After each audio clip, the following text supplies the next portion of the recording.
You've been lied to about peace. They told you it comes from saying the right thing, from defending yourself, from making people understand your heart. But if that were true, why do so many words leave you feeling drained? Why do so many explanations create more pain instead of peace? Why does speaking so often turn a small moment into a heavy burden? The truth is, peace is not always protected by words. Many times, it is protected by silence, and Buddhist wisdom reveals why silence protects your peace more than words ever will. For centuries, this wisdom has shown that true strength is not found in reacting to every opinion, correcting every misunderstanding, or fighting every battle. It is found in the calm power of restraint, the deep stillness of non-reaction, and the quiet courage to let noise pass without entering your soul. Tonight, as you listen to these lessons, something will begin to change. The urge to explain will weaken. The need to react will soften. The storm inside your mind will begin to settle.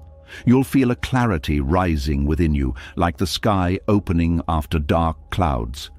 And when you wake up tomorrow, you'll understand that silence is not emptiness. Silence is protection. Silence is strength. Silence is peace. This isn't just another audio to fall asleep to. This is a quiet awakening waiting to happen. Are you ready? Let's begin.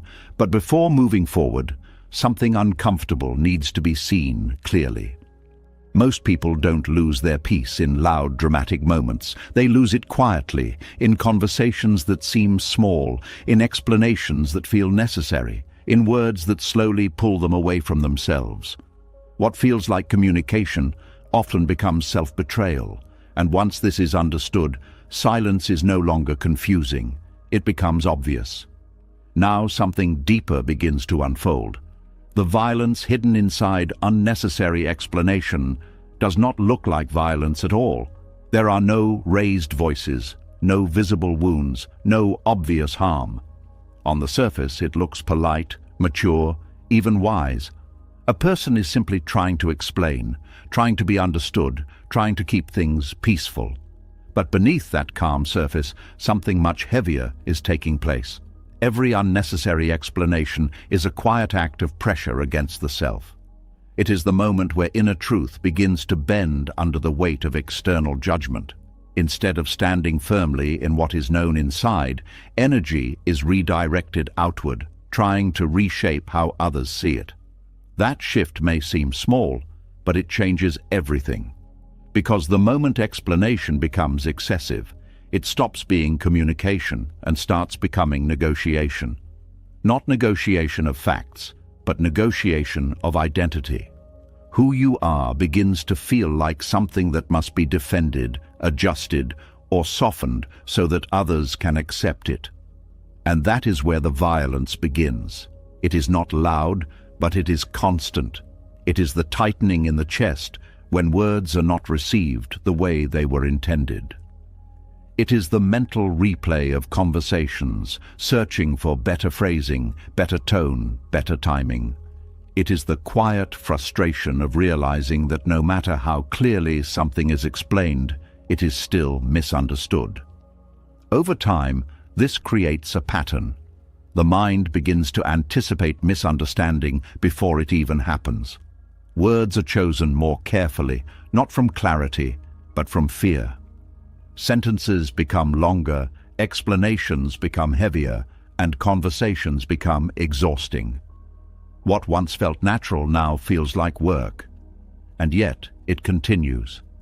Because there is a belief underneath all of this. A belief that if something is explained well enough, peace will follow. That if the right words are found, everything will settle. That if understanding is achieved, the tension will disappear.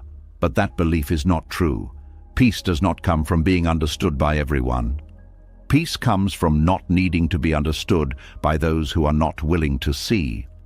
This is where unnecessary explanation becomes harmful. It keeps the mind trapped in a loop of effort without resolution. It creates a dependence on external validation, where inner calm is tied to how others respond. And when those responses are unpredictable, inconsistent, or dismissive, peace becomes fragile. Buddhist wisdom speaks deeply about this pattern, not through complex theory, but through simple observation. The suffering is not in the misunderstanding itself. The suffering is in the attachment to being understood. When that attachment is strong, silence feels uncomfortable. It feels like something is left unfinished, like something important has been abandoned. There is an urge to return, to clarify, to complete the conversation. But what is actually unfinished? Not the truth. The truth remains unchanged, whether it is explained or not. What feels unfinished is the desire for agreement, for recognition, for alignment. And when that desire is not met, the mind tries to fix it through more words. This is where the cycle deepens. More explanation leads to more misunderstanding. More misunderstanding leads to more explanation. And slowly, without noticing, peace is replaced by effort. The conversation is no longer about connection. It becomes about control. Not control over others, but control over how one is seen. And that is exhausting. There is a different way to see this. Not every misunderstanding needs to be corrected. Not every perception needs to be changed. Not every thought someone has about you requires a response. This does not mean indifference. It does not mean lack of care. It means clarity about what is yours and what is not. Your intention is yours. Your truth is yours. But how others interpret that truth belongs to them. And when that boundary becomes clear, something shifts. The need to explain begins to loosen, not because communication is no longer valued, but because it is no longer used as a tool for validation. Words become lighter, conversations become simpler, and silence becomes more comfortable. At first, this feels unfamiliar. There is a moment where the old pattern tries to return. A thought appears, saying something should be said, something should be corrected, something should be clarified. The body may even feel a slight tension, as if preparing to speak. But if that moment is observed instead of acted on, something surprising happens. The tension fades, the urgency disappears, and what remains is stillness. That stillness is not emptiness. It is presence without resistance. It is the absence of unnecessary effort. It is the space where peace exists naturally, without needing to be created. This is the real power of silence. Not silence as avoidance, not silence as suppression, but silence as understanding. The understanding that not every situation deserves your energy, that not every thought needs to become a word, that not every misunderstanding requires correction. There is also something else that begins to reveal itself. When unnecessary explanation is removed, authenticity becomes stronger. Words that are spoken come from a place of clarity, not pressure. They are not shaped by fear of misunderstanding, but guided by inner alignment. This changes the quality of communication completely. Instead of trying to convince, there is simply expression. Instead of trying to control outcomes, there is openness. And because there is no attachment to how it is received, there is no emotional weight attached to it. And when words carry no weight, they do not disturb peace. But when words are used to seek approval, to avoid rejection, or to control perception, they carry a heavy emotional charge. That charge does not disappear after the conversation ends. It lingers. It returns in thoughts. It shows up in mood. This is why unnecessary explanation feels draining. It is not the act of speaking that creates exhaustion. It is the intention behind it. When the intention is rooted in fear or attachment, every word carries that energy. And that energy does not stay in the conversation. It follows back into the mind. This is the hidden cost. Time is lost, but more importantly, inner space is lost. The mind becomes crowded with unfinished dialogues, imagined responses, and emotional residue. Even in moments of quiet, there is noise. And that noise is not coming from the outside. It is the echo of words that were never needed. This is why silence protects peace. Not because silence solves everything, but because it prevents unnecessary disturbance. It removes the conditions that create inner noise. It allows the mind to return to its natural state, which is not constant thinking, but quiet awareness. There is also a deeper layer to this. Unnecessary explanation often comes from a fear of being seen incorrectly. There is a desire to maintain a certain image, to be understood in a specific way. But that desire creates tension because it is based on something that cannot be fully controlled. No matter how carefully something is explained, it will still be interpreted through another person's perspective. Their experiences, their beliefs, their emotions all shape how they hear what is said. So even perfect communication cannot guarantee perfect understanding. When this is truly seen, the need to explain begins to dissolve. Because the effort is no longer seen as effective, it is no longer believed that peace can be secured through words. And once that belief fades, a different approach naturally emerges. Instead of trying to control how others see you, there is a focus on how you see yourself. Instead of trying to correct every misunderstanding, there is acceptance that misunderstanding is part of human interaction. And instead of trying to achieve perfect communication, there is comfort in imperfection. This does not mean becoming silent in every situation. There are moments where speaking is necessary, where clarity is helpful, where expression is meaningful. But those moments are different. They do not come from pressure, they come from presence. They are not driven by fear, they are guided by intention.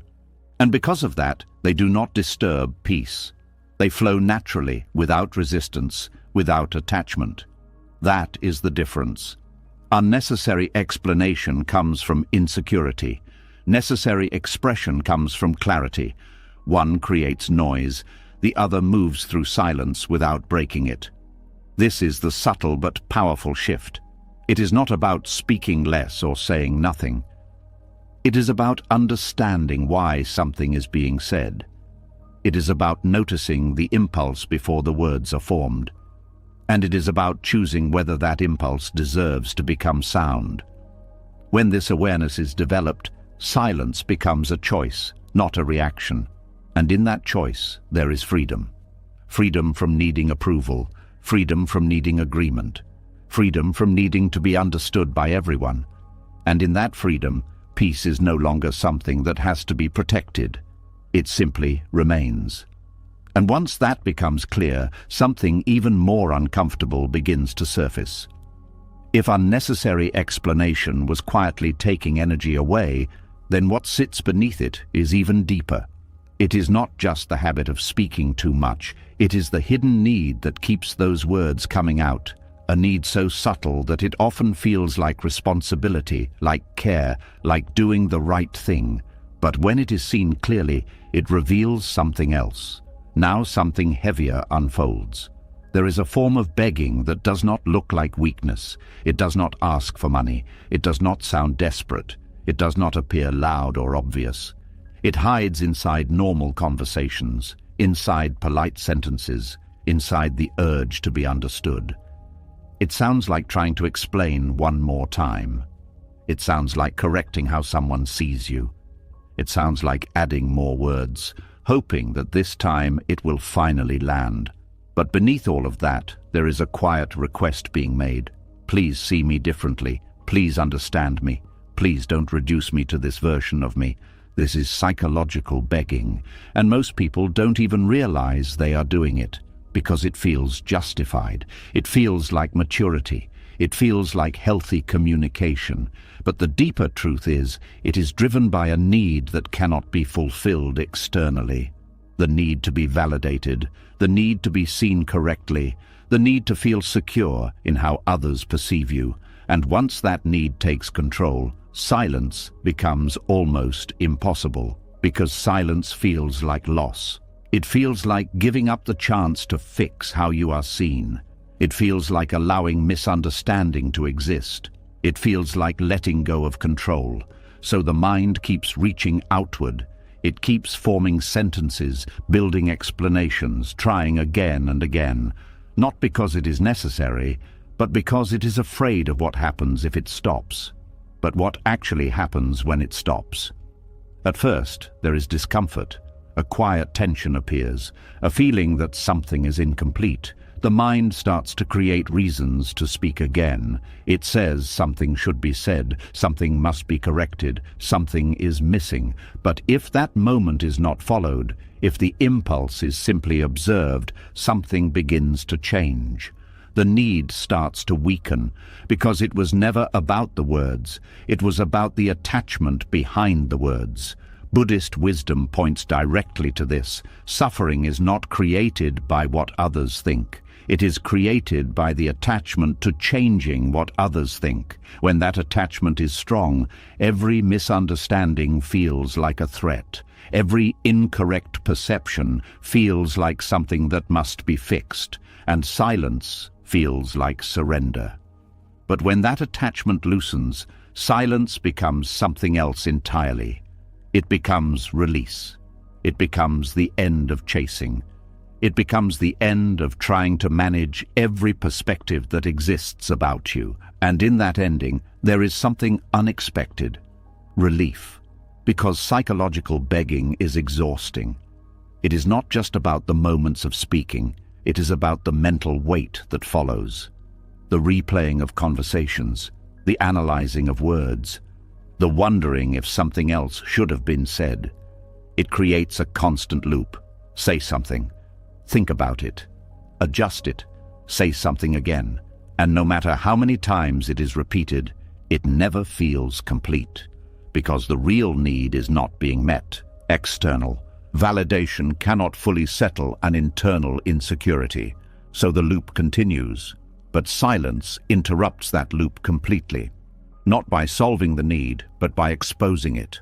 When there are no more words to hide behind, the underlying feeling becomes visible. The discomfort is no longer covered by action, it is simply there. And that can feel intense at first, because now there is nothing to distract from it. No conversation to fix, no explanation to give, no response to prepare. Just the raw experience of wanting to be understood. But this is where something important happens. When that feeling is allowed without reacting to it, it begins to lose its control. It becomes something that can be observed instead of something that must be acted on. And once it is observed clearly, it starts to change. It becomes lighter, less urgent, less demanding. And slowly, the need to beg for understanding begins to dissolve, not because others suddenly understand you better, but because your peace is no longer dependent on it. This is the real shift. It is not about becoming silent to avoid people. It is about becoming silent because there is nothing left to chase. No need to convince, no need to prove, no need to secure approval. And when that happens, something else begins to grow. Self-trust. A quiet, steady sense that your truth does not need constant validation to exist. That who you are is not defined by how accurately others see you. That misunderstanding does not diminish your reality. This kind of self-trust changes everything, because once it is present, the urge to explain begins to feel unnecessary. Not forced, not suppressed, just naturally unnecessary. Words are no longer used to secure identity. They are simply used when needed and left aside when they are not. This creates a different kind of presence, one that is calm, grounded, and unaffected by external noise. And this presence has a subtle effect on others. Without trying, without forcing, it creates a sense of stability. Because there is no desperation in it, no neediness, no pressure, just quiet certainty. And that certainty is felt. Even if it is not fully understood, it is felt. But the most important change is internal. The mind becomes quieter, not because thoughts disappear completely, but because they are no longer driven by the same urgency. There is less need to revisit conversations, less need to correct imagined scenarios, less need to prepare responses for things that have not even happened. The constant mental activity begins to slow down. And in that slowing down, there is space. Space to breathe, space to feel, space to simply be. This is something that cannot be created through effort alone. It comes from letting go of what is unnecessary. And psychological begging is one of the heaviest unnecessary patterns. It keeps the mind active without resolution. It keeps energy moving outward instead of settling inward. And it creates a false belief that peace can be achieved through external alignment. But once silence is embraced, that belief begins to break, because silence shows that peace is not something that needs to be negotiated. It is something that is already there, beneath all the effort. And when the effort stops, even for a moment, that peace becomes visible. This does not mean there will never be moments of speaking. There will still be conversations, still be expressions, still be times where clarity is needed. But those moments will come from a different place, not from the need to be validated, but from the desire to communicate, not from insecurity, but from understanding. And because of that, they will not carry the same weight. They will not create the same mental loops. They will not disturb the same inner stillness, because they are no longer tied to identity. They are simply actions, not attempts to secure worth. This is the quiet transformation that takes place. Not something dramatic, not something visible to everyone, but something deeply significant. The end of psychological begging, the end of chasing understanding, the end of trying to control how you are seen. And in that ending, there is a beginning of a different kind of silence, not empty, not forced, but full of presence, full of clarity, full of peace that does not depend on anything outside of itself. And once that is experienced, even briefly, it becomes clear. Silence is not something to fear. It is something to return to, again and again, until it becomes natural, until it becomes home. And as that quiet shift settles in, something else begins to reveal itself. When the need to explain fades, when the urge to chase understanding weakens, when silence no longer feels like loss, but relief. A new kind of tension appears, not inside you, but around you. Because the moment you stop responding, something in others begins to react. Now something deeper comes into view. There is a strange discomfort that arises when you choose silence in a world that expects reaction. It does not always show up clearly. Sometimes it looks like confusion, sometimes irritation, sometimes a sudden change in tone. But beneath all of it, there is one simple truth. The ego feels threatened when it cannot get a response. The ego, both yours and others, is built on interaction. It survives through feedback, through acknowledgement, through the constant exchange of energy. It expects a pattern, a familiar loop. Something is said, something is returned. Energy flows back and forth. But when that loop is interrupted, when a response does not come, the ego does not know what to do. It loses its footing. This is why silence can feel so powerful and at the same time so unsettling. Because it breaks expectation. Most people are not prepared for that break. They are used to conversations unfolding in predictable ways. They expect reactions that match their tone, their energy, their intention. Even conflict follows a pattern. One person pushes, the other pushes back. One person argues, the other defends. It is a rhythm, and when you step out of that rhythm, the entire structure becomes unstable. This is where the ego begins to react, not necessarily with awareness, but with instinct. It may push harder, trying to pull you back into the loop. It may repeat itself, increasing intensity, hoping to trigger a response. It may even become more emotional, more provocative, more demanding, not because the situation itself requires it, but because the ego is searching for balance. It is trying to restore what feels normal, but silence does not give it that. Silence holds the break, and that break creates space. Space that feels uncomfortable to the ego. Because in that space there is no control, there is no confirmation, there is no reflection of itself coming back. And without that reflection, the ego begins to feel uncertain. This uncertainty is what creates the feeling of threat.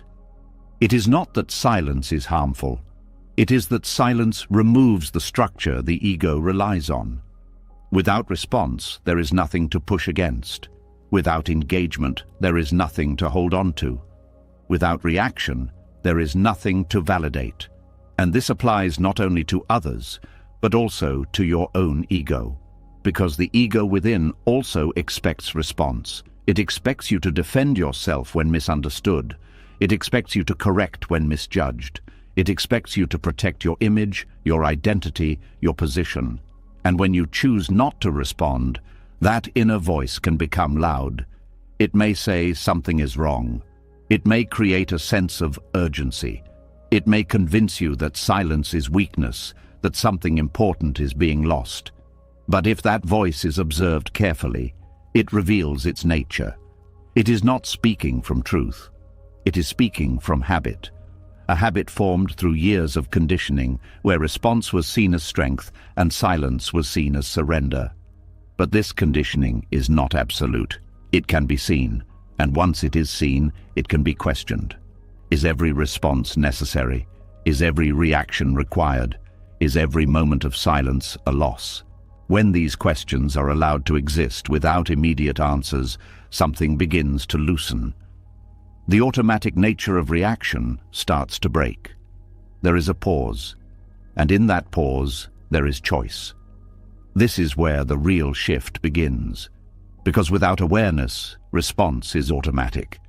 It happens before there is even time to think. But with awareness, response becomes optional. It becomes something that can be observed before it is acted on. And when it is observed, it often loses its urgency. The need to respond begins to feel less intense, not because the situation has changed, but because the internal relationship to it has changed. This is where silence becomes powerful, not as a strategy, not as a tactic, but as a natural outcome of understanding. When there is no need to defend, no need to prove, no need to control perception, response simply does not arise in the same way. It is not suppressed. It is not held back. It just does not form. And this absence of reaction creates something new, a kind of stability that is not dependent on external conditions. Because the moment you are not pulled into every interaction, your inner state becomes less influenced by what happens around you. This is what makes silence protective. It creates a boundary without effort, not a wall that blocks others, but a space that is not easily disturbed. And this space changes how everything is experienced. Words that once triggered reaction now pass through without impact. Situations that once demanded engagement now feel optional. The need to be involved in everything begins to fade. And in that fading, there is freedom. But this freedom can feel unfamiliar at first because it goes against what has been learned. There is often a belief that engagement equals strength, that speaking up is always the right choice, that silence is passive. But these beliefs are not absolute. They are shaped by context, by culture, by experience. And when they are examined closely, they begin to lose their certainty. There are moments where speaking is necessary. There are moments where clarity is important. But there are also many moments where silence is the wiser choice. Not because it avoids the situation, but because it sees beyond it. It recognizes when engagement would not lead to understanding. It understands when response would only create more noise, and it chooses stillness instead. This choice is not always easy because the ego resists it. It wants to stay active, it wants to stay involved, it wants to maintain control. But the more silence is practiced, the more this resistance begins to weaken. The ego starts to realize that it does not need to react to everything, that its identity is not dependent on constant engagement, that it can exist without being validated in every moment. And as this realization deepens, something shifts. The sense of self becomes less tied to external interaction. It becomes more stable, more grounded, more consistent. Not because it is reinforced by others, but because it is no longer seeking reinforcement. This is where silence becomes effortless. It is no longer something that needs to be chosen again and again. It becomes a natural state, a state where response only arises when it is truly needed, and where silence remains when it is not. This changes how others perceive you as well. Not always consciously, but subtly, because when someone is not easily drawn into reaction, they appear different, more steady, more centered, less affected. And this can create a shift in how interactions unfold. Some may respect it, some may feel challenged by it, some may not understand it at all, but none of that changes the internal experience, because the purpose of silence is not to influence others. It is to protect your own peace, and when that purpose is clear, the external response becomes less important. This is the deeper layer of understanding. Silence is not about controlling the situation. It is about stepping out of the need to control it. It is about recognizing that not everything requires your involvement, that not every moment needs your input, that not every interaction deserves your energy. And when this is truly understood, the ego begins to relax. It no longer feels the need to assert itself constantly.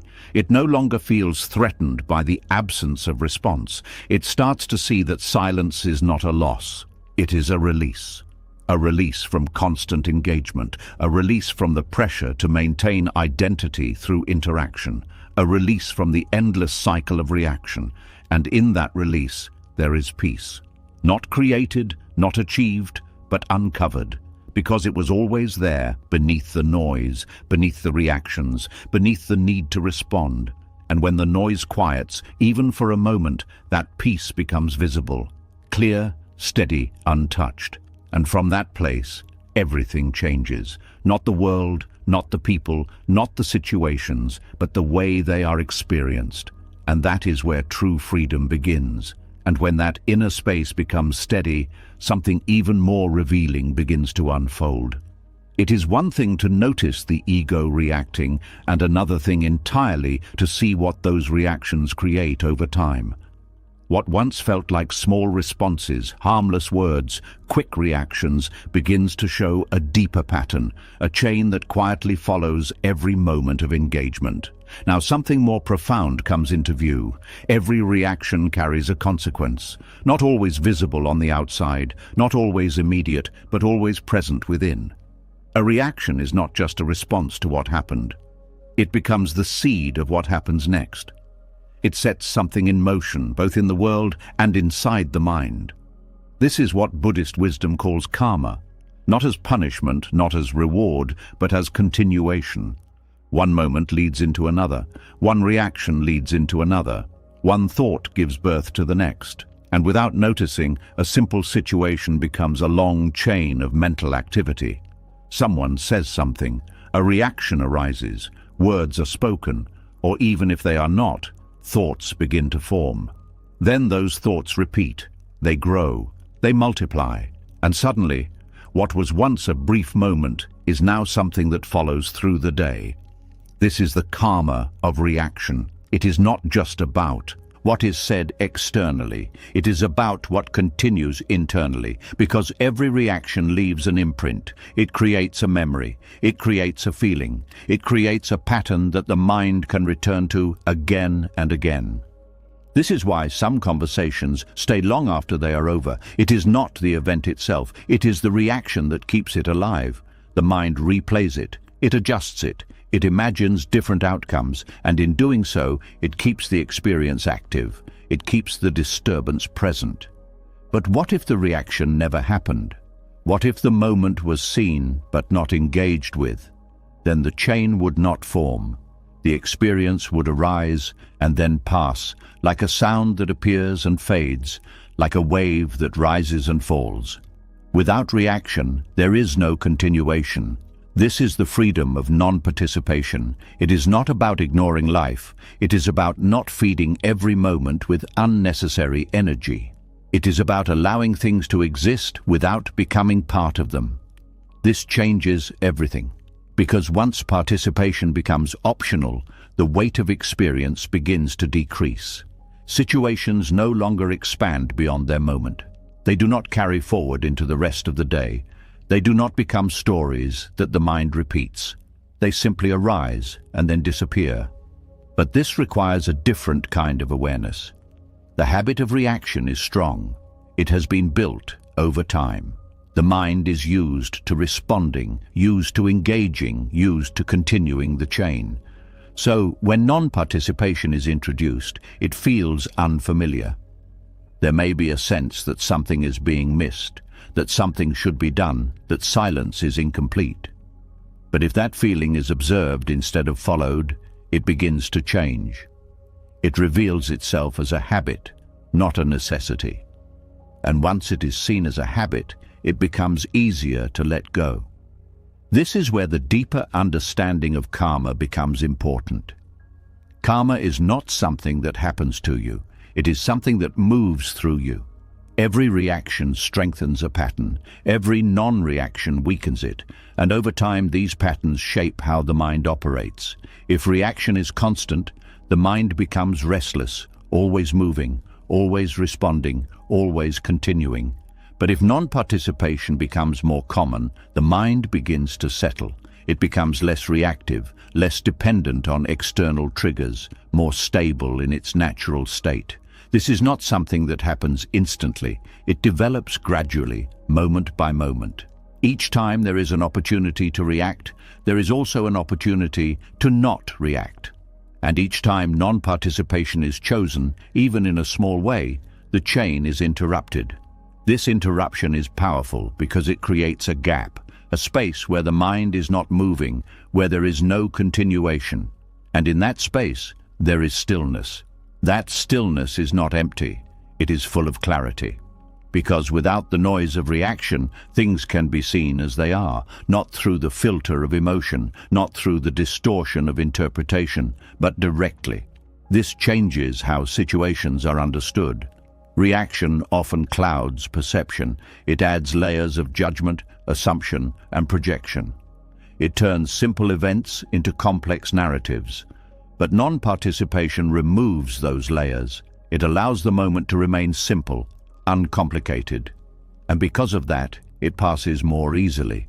There is also something else that becomes clear. Many situations do not actually require involvement. They only feel like they do because of the habit of reaction. When someone speaks, it feels natural to respond. When something happens, it feels natural to engage. But this feeling is not always accurate, it is conditioned. And when that conditioning is questioned, new possibilities appear. It becomes possible to witness without interfering, to observe without reacting, to experience without continuing.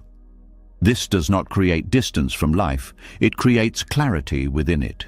Because when there is no constant reacting, patterns begin to show themselves. It becomes easier to notice how certain interactions always lead to the same outcome, how certain conversations always create the same feeling, how certain thoughts always lead to the same mental loops. And with that awareness, choice becomes clearer. Participation is no longer automatic, it becomes intentional. This is where freedom begins to take shape, not as something dramatic, but as something subtle.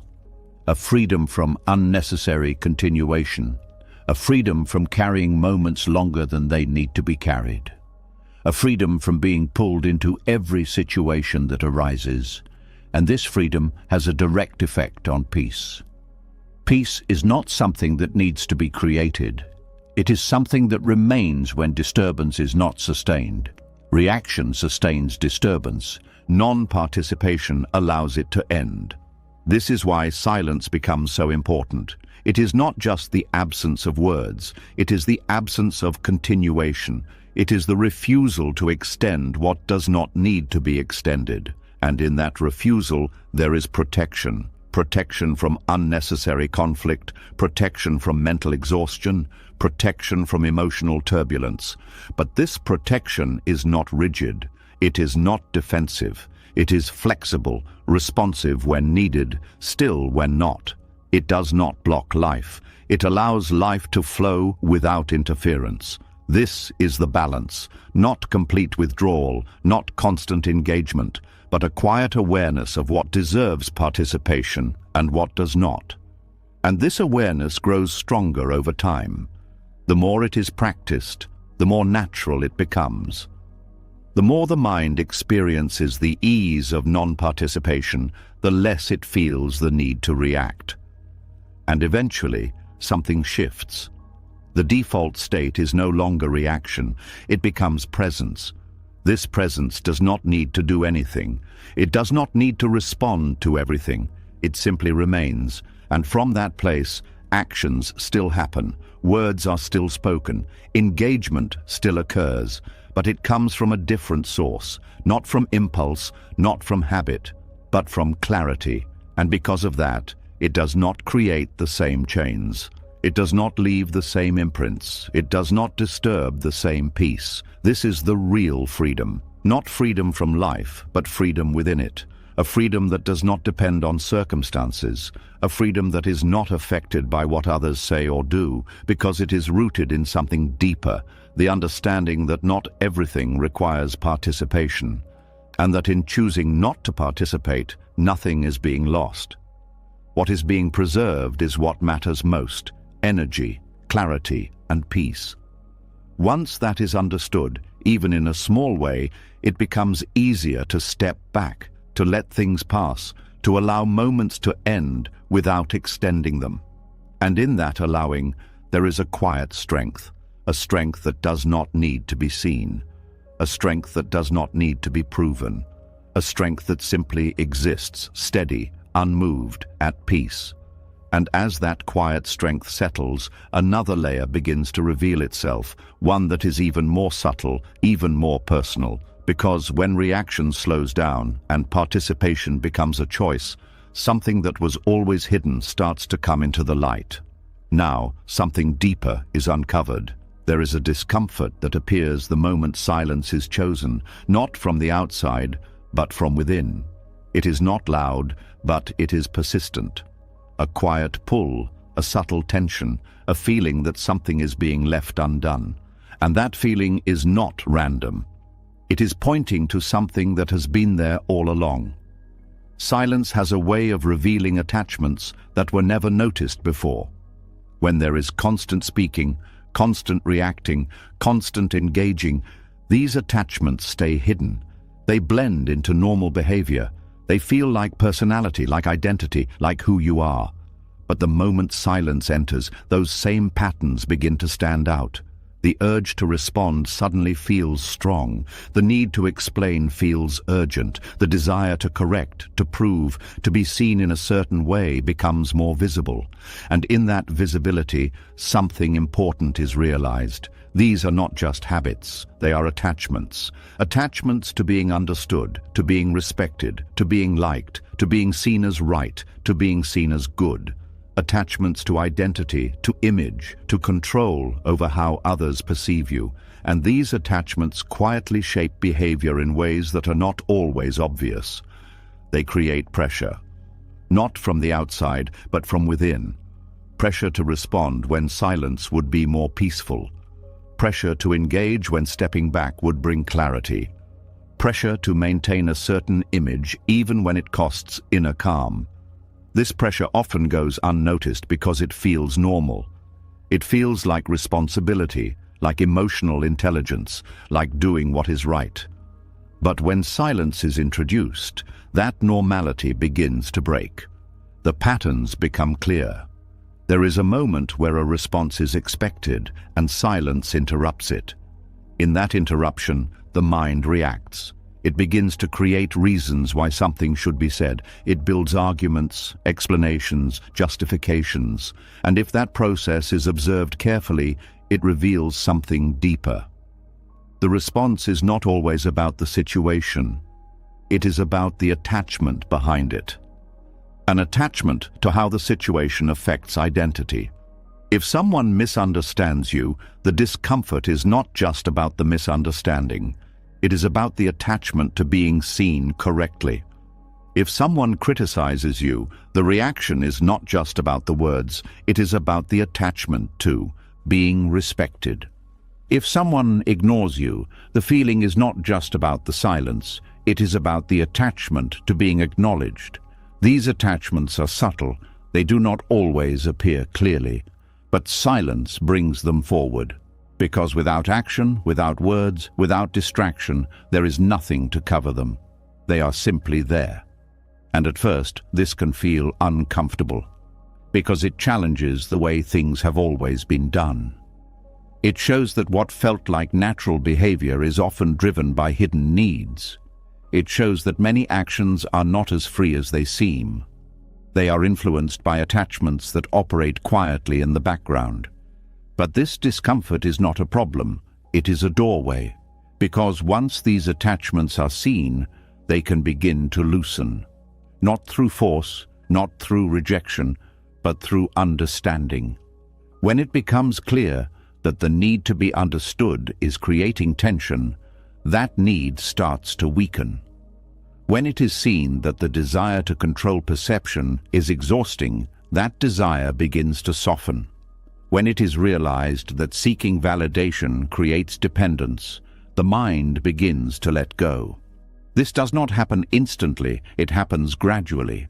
Each time silence is chosen, each time the impulse to react is observed but not followed, the attachment loses a little bit of its strength. And over time, what once felt urgent begins to feel optional. This is where freedom starts to emerge, not as a concept, but as a lived experience. The freedom to not respond immediately. The freedom to not explain everything. The freedom to let others hold their own perceptions without needing to change them. And in that freedom, something else becomes possible. Authenticity. Because when actions are no longer driven by attachment, they become more aligned with what is actually true. Words are no longer shaped by the need to be accepted. They are simply expressions of what is real. Silence is no longer something to avoid. It becomes a natural state. This creates a different relationship with life. Interactions become lighter. Conversations become less charged. Situations that once created tension now pass more easily, because the internal pressure is no longer there. There is no need to manage every perception, no need to control every outcome, no need to hold on to every identity, and without that weight, the mind becomes clearer, more present, more at ease. But this clarity also brings responsibility, because once attachments are seen, it becomes harder to ignore them. There is a choice, to continue reacting as before, or to allow those attachments to dissolve.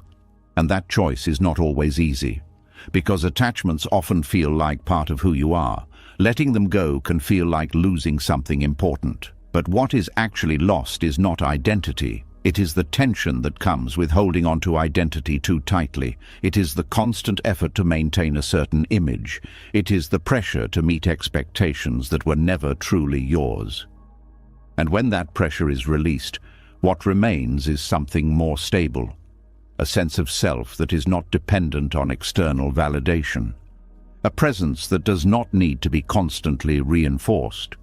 A peace that does not fluctuate based on how others respond. This is why silence is so revealing. It does not add anything new. It removes what was covering what is already there. It creates space, and in that space, truth becomes visible. Not the truth about others, but the truth about what is happening inside. The patterns, the needs, the attachments, and once those are seen clearly, they begin to lose their control. Because attachment relies on unconsciousness. It stays strong when it is not noticed. But when it is brought into awareness, it starts to weaken. It can no longer operate in the same way. And this is where transformation happens. Not through effort, not through force, but through seeing. Seeing how attachment shapes behavior, seeing how it creates tension, seeing how it keeps the mind active. And in that seeing, something shifts. The grip loosens, the urgency fades, the need softens, and silence becomes easier, not because it is practiced, but because there is less resistance to it.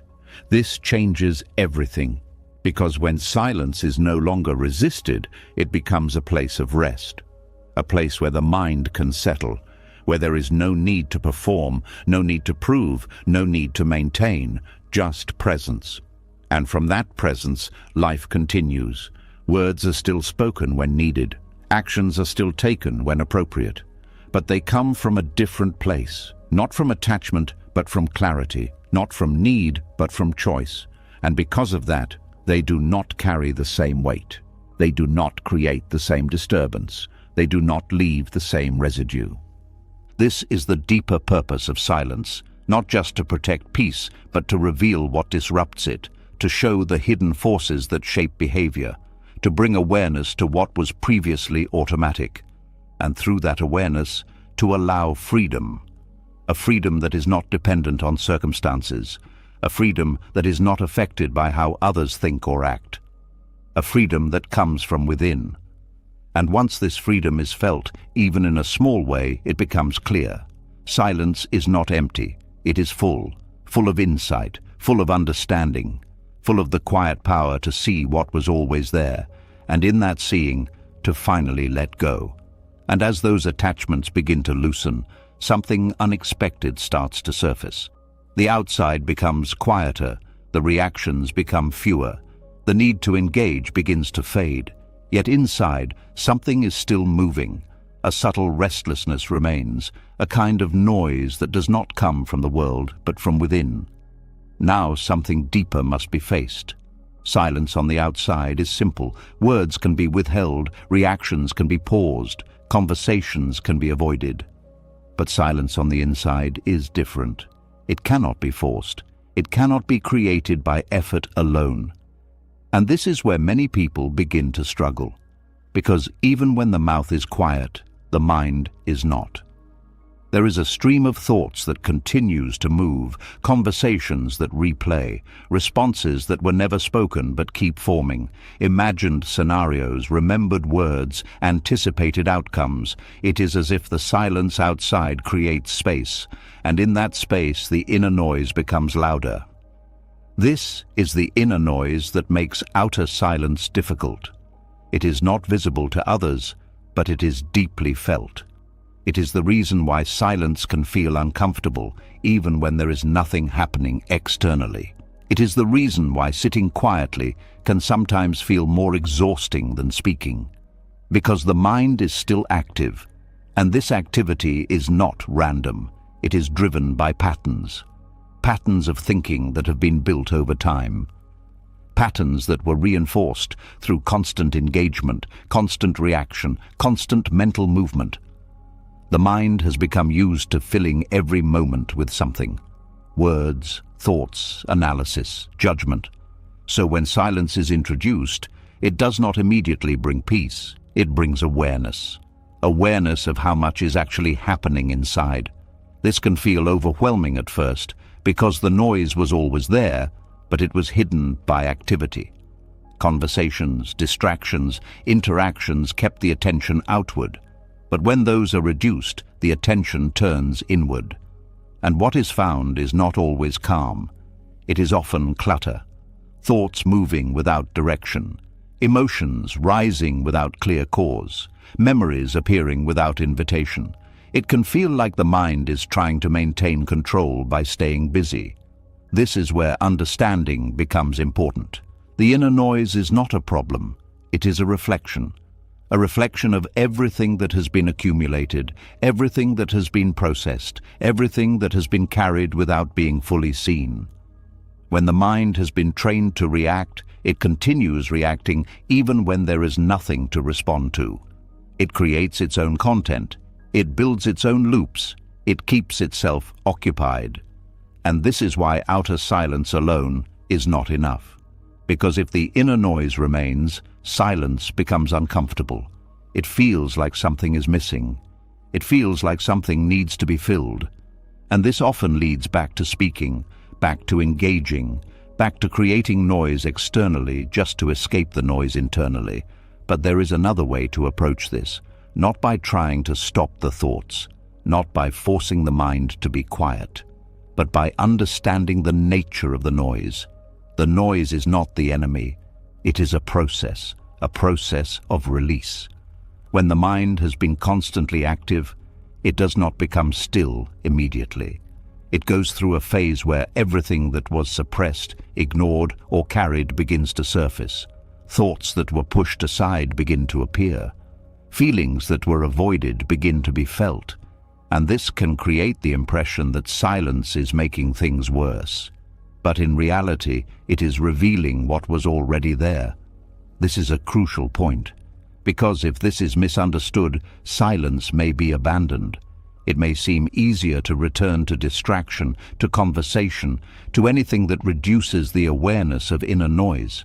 But if the process is allowed to continue, something begins to change. The thoughts do not stay at the same intensity.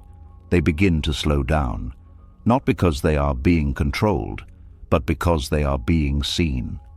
When a thought is observed without reacting to it, it loses some of its energy. It is no longer fed. It is no longer continued. It is simply noticed.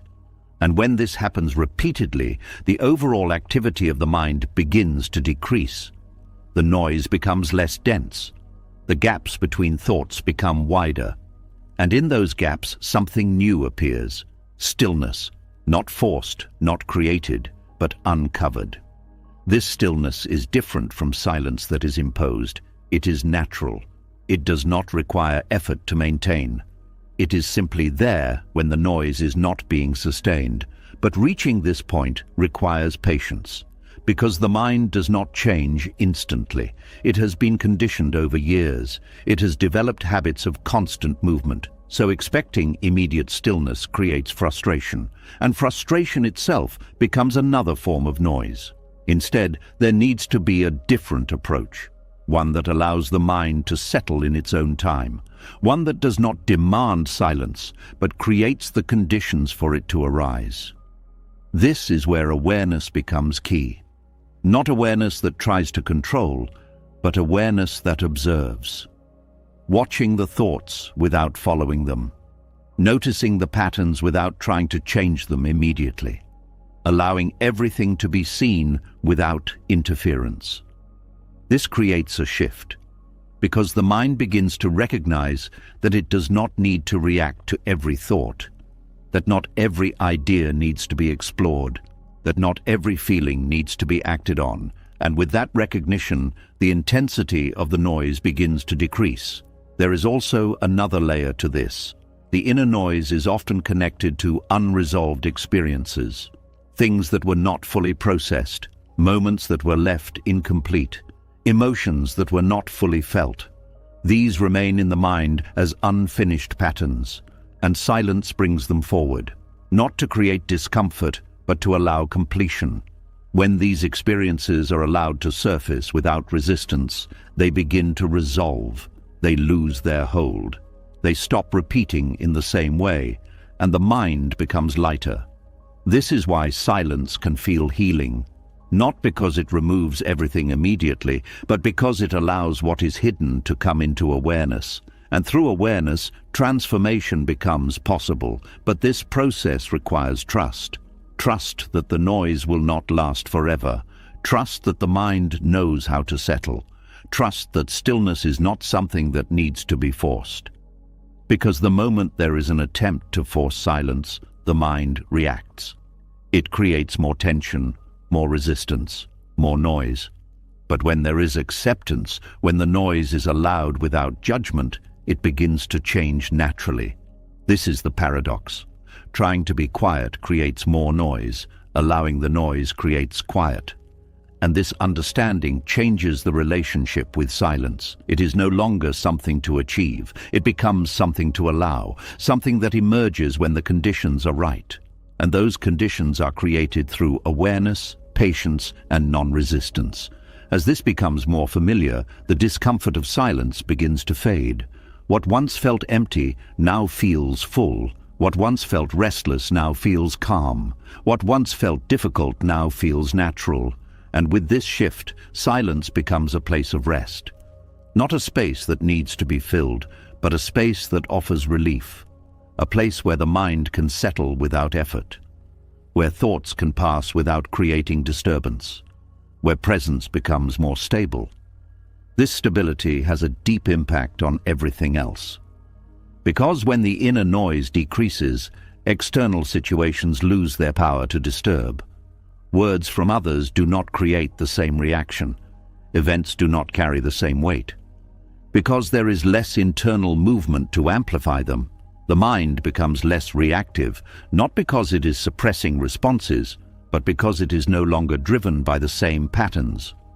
And in that state, silence is no longer difficult.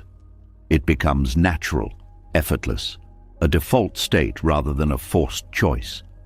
This is the deeper purpose of understanding inner noise, not to eliminate it completely, but to see it clearly, to understand its nature, to allow it to move without being controlled by it, and through that understanding to experience a different kind of silence. One that is not just external, but internal. One that is not temporary, but stable. One that does not depend on circumstances, but remains regardless of what is happening outside. And once this is experienced, even briefly, it changes the way silence is seen. It is no longer something to struggle with. It becomes something to return to. A place where peace is not created, but revealed. A place where the mind does not need to do anything. A place where everything can simply be as it is. And in that being, there is a quiet, steady, unshakable calm. And as that inner quiet becomes more familiar, another. Illusion begins to fall away. The mind is no longer as crowded, the noise is no longer as constant, and in that space, something subtle starts to be questioned. The need to speak, the need to express every thought, the need to put every truth into words. It no longer feels as automatic as before. Now something deeper must be understood. There is a belief that truth must always be spoken to be valid, that if something is real, it must be expressed. That silence somehow weakens it, hides it, or makes it less important. This belief feels natural because it has been repeated so often. Speak your truth. Say what you feel. Don't hold things in. But there is another side to this that is rarely seen. Not every truth needs to be spoken to be real. Truth does not gain its existence from being heard. It does not become stronger because it is expressed. It does not depend on acknowledgement to remain valid. It exists on its own, independent of whether it is shared or not. This changes the relationship with speaking, because when it is believed that every truth must be spoken, there is pressure, a constant need to express, to clarify, to make sure everything inside is reflected outside. And this pressure can quietly disturb peace. There is a moment when a realization arises inside, a clear understanding, a feeling, a perspective, and almost immediately, the mind looks for a way to express it. It searches for the right words, the right timing, the right audience. But that movement outward is not always necessary. Sometimes it is driven by the need to be recognized. Sometimes it is driven by the desire to be validated. Sometimes it is driven by discomfort with holding something quietly. And this is where speaking can become excessive. Not because the truth is wrong, but because the expression is unnecessary. There are truths that are meant to be lived, not spoken. Truths that deepen through silence, not through explanation. Truths that remain clear without needing to be shared. When these are expressed too quickly, something is lost. The depth becomes diluted. The clarity becomes shaped by how it is received. The experience becomes external instead of internal. This does not mean that speaking is wrong. It means that speaking without awareness can create disturbance, because words have an effect. They create reactions. They invite interpretation. They open the door for response. And once that door is open, the simplicity of the original truth can become complicated. This is why silence can be protective. It allows truth to remain undisturbed. It gives it space to exist without interference. It prevents it from being pulled into unnecessary interaction. There is also another layer to this. Not everyone is ready to receive every truth. This is not about judgment. It is about understanding. People hear things through their own perspective. through their own experiences, beliefs, and emotional states. So even when something is true, it may not be understood in the same way. It may be misinterpreted, it may be rejected, it may create conflict. And when that happens, the truth itself has not changed, but the experience around it has. This can create frustration, because there is a feeling that something important was shared, but it was not received as intended. And this can lead to more speaking, more explaining, more effort to make it clear. But in many cases, this only adds more noise, because the issue is not the clarity of the words, it is the readiness of the listener, and this cannot be controlled. This is where silence becomes wise, not as avoidance, but as understanding. Understanding that truth does not need to be forced into every situation, that it does not need to be proven, that it does not need to be defended. It can simply exist. And when the right moment comes, when the right conditions are present, it can be expressed naturally, without pressure, without urgency, without attachment. This creates a different kind of communication, one that is not driven by the need to express everything, but guided by awareness of what is necessary. This reduces unnecessary conflict, because many conflicts arise not from falsehood, but from timing, from speaking something that is true but not needed in that moment, from expressing something that is valid but not helpful in that context. And when this happens, the truth becomes part of a problem instead of a source of clarity. But when there is restraint, when there is patience, when there is an understanding of when to speak and when to remain silent, communication becomes more effective. It becomes more aligned, more precise, and because of that, it carries less disturbance. There is also a deeper personal benefit to this. When not every truth is spoken, there is more space to observe, more space to understand, more space to let things settle. This allows insight to deepen, because expression often ends the process of exploration. Once something is said, it feels complete, but when it is held in silence, it continues to evolve. It becomes clearer, more refined, more stable, and when it is eventually expressed, if it needs to be, it comes from a deeper place. This is why silence can be a form of intelligence, not because it hides truth, but because it protects its development. It allows understanding to grow without interruption. It allows clarity to strengthen without external influence. And this creates a more grounded way of being, one where words are not used impulsively, one where expression is not automatic, one where silence is not feared, but valued. There is also something freeing in this, because when there is no need to express everything, there is less pressure, less urgency, less mental activity around how things should be said. The mind becomes quieter, more at ease, because it is not constantly preparing to speak. It is simply present, and in that presence, there is peace. A peace that does not depend on being heard, a peace that does not require acknowledgement, a peace that exists independently. This does not mean becoming distant or disconnected. It means becoming more intentional, choosing when to speak, not because it is expected, but because it is appropriate. Choosing silence, not because there is nothing to say, but because saying it is not necessary. And this choice creates balance, a balance between expression and stillness, between sharing and holding, between speaking and simply being. This balance is important, because without it, communication can become overwhelming. Either too much speaking, which creates noise, or too much silence without understanding, which creates suppression. But when there is awareness, both can exist naturally. Words arise when needed, silence remains when not, and neither disturbs peace. This is the deeper understanding. Truth does not need constant expression to remain true. It does not need to be repeated, defended, or explained endlessly. It can exist quietly, and in that quiet existence, it remains stable, unaffected by how others see it, unaffected by how others respond, unaffected by whether it is acknowledged or not.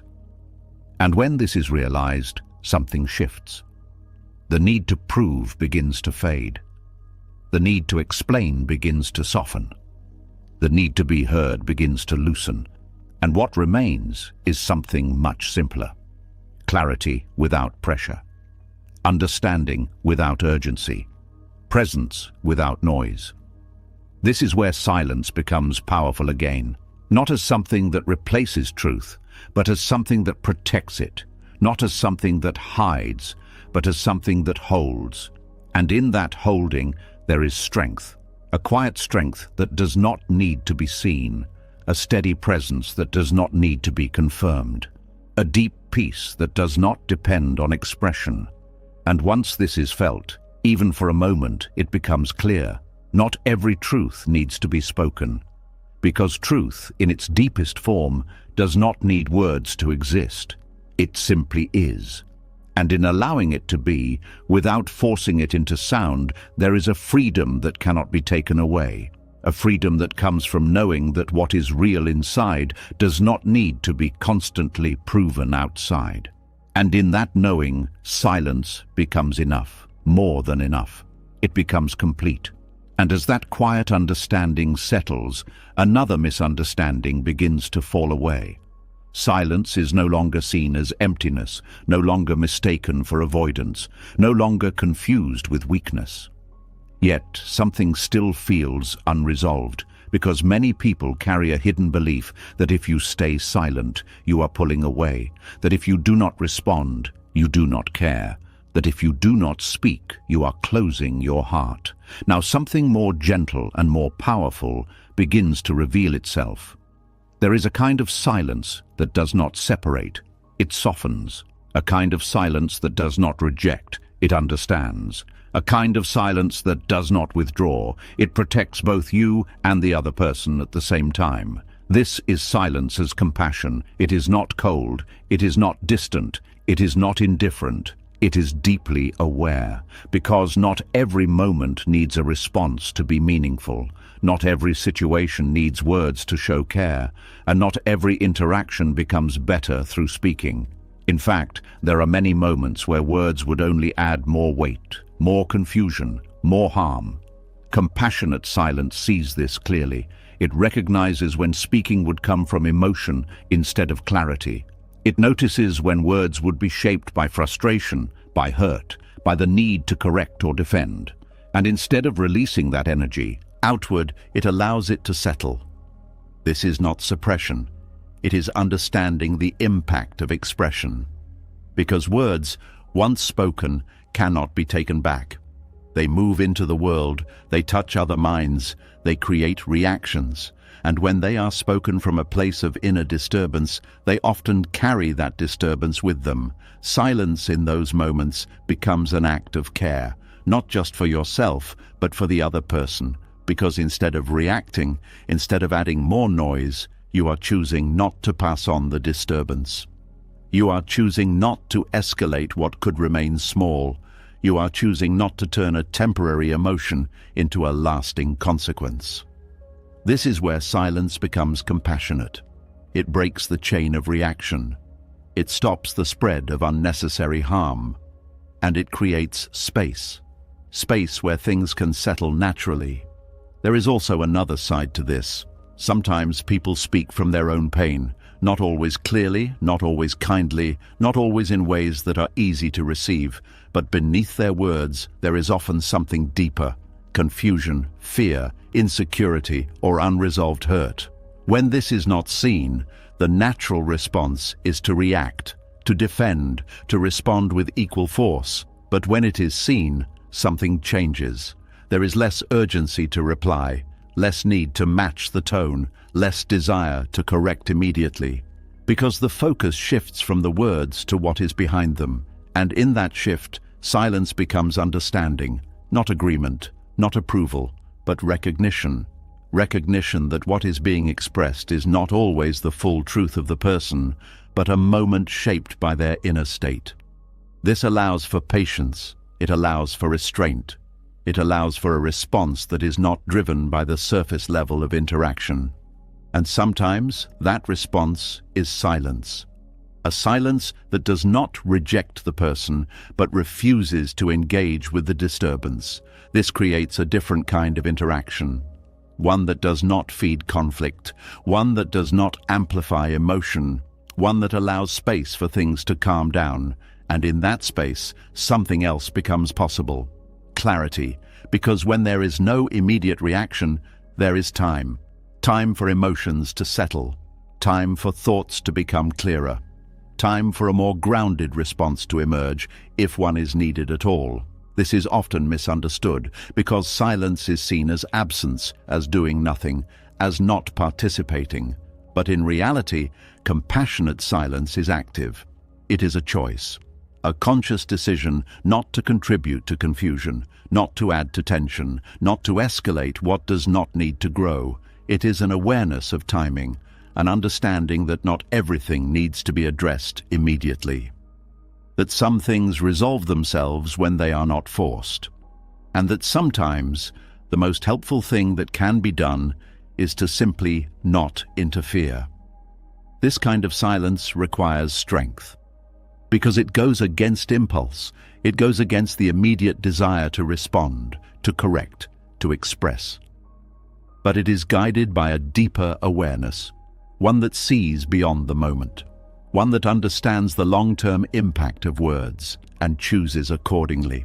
There is also compassion toward oneself in this silence, because reacting from a place of disturbance often creates regret. Words are spoken that do not reflect true intention. Actions are taken that do not align with deeper values. And once those words are out, once those actions are done, there is a sense of heaviness. A feeling that something could have been handled differently. Silence prevents this. It creates a pause, a space where emotion can pass before action is taken. And in that pause, there is protection. Protection from saying things that do not need to be said. Protection from acting in ways that do not need to be acted. Protection from creating unnecessary consequences. This is why silence can be deeply compassionate toward the self. It allows for alignment. It gives time for clarity to return. It prevents momentary feelings from shaping lasting outcomes. There is also something else that becomes clear. Not every person needs a response to feel heard. Sometimes what is needed is presence, attention, space. When someone is speaking from a place of emotion, words in return are not always helpful. They can interrupt. They can redirect. They can shift the focus away from what is being expressed, but silence allows for full expression. It allows the other person to speak without interruption, to feel their own words, to hear themselves, and in that process they often find their own clarity. This is a different kind of support, one that does not impose, one that does not guide prematurely, one that trusts the other person's process. And this trust is felt, even without words, because presence has a quality. It communicates in ways that language cannot. It creates a sense of being seen, even in silence. This is why silence does not always mean withdrawal. It can mean deeper engagement. An engagement that is not based on speaking, but on being fully there, fully aware, fully attentive, without the need to fill the space with sound. This kind of silence strengthens connection because it removes the pressure to perform, to say the right thing, to respond perfectly.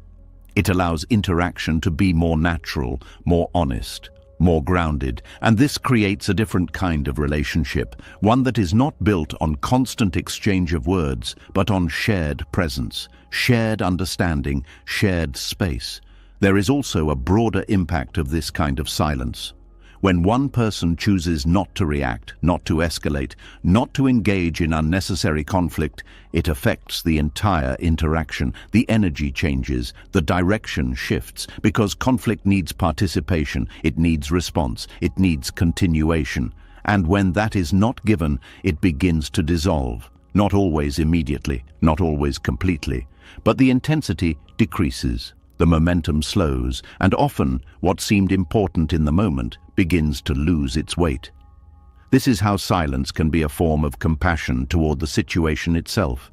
It prevents unnecessary growth of tension. It allows things to settle naturally. It reduces the spread of emotional disturbance, and it creates the possibility for a more peaceful outcome. This does not mean avoiding all difficult conversations.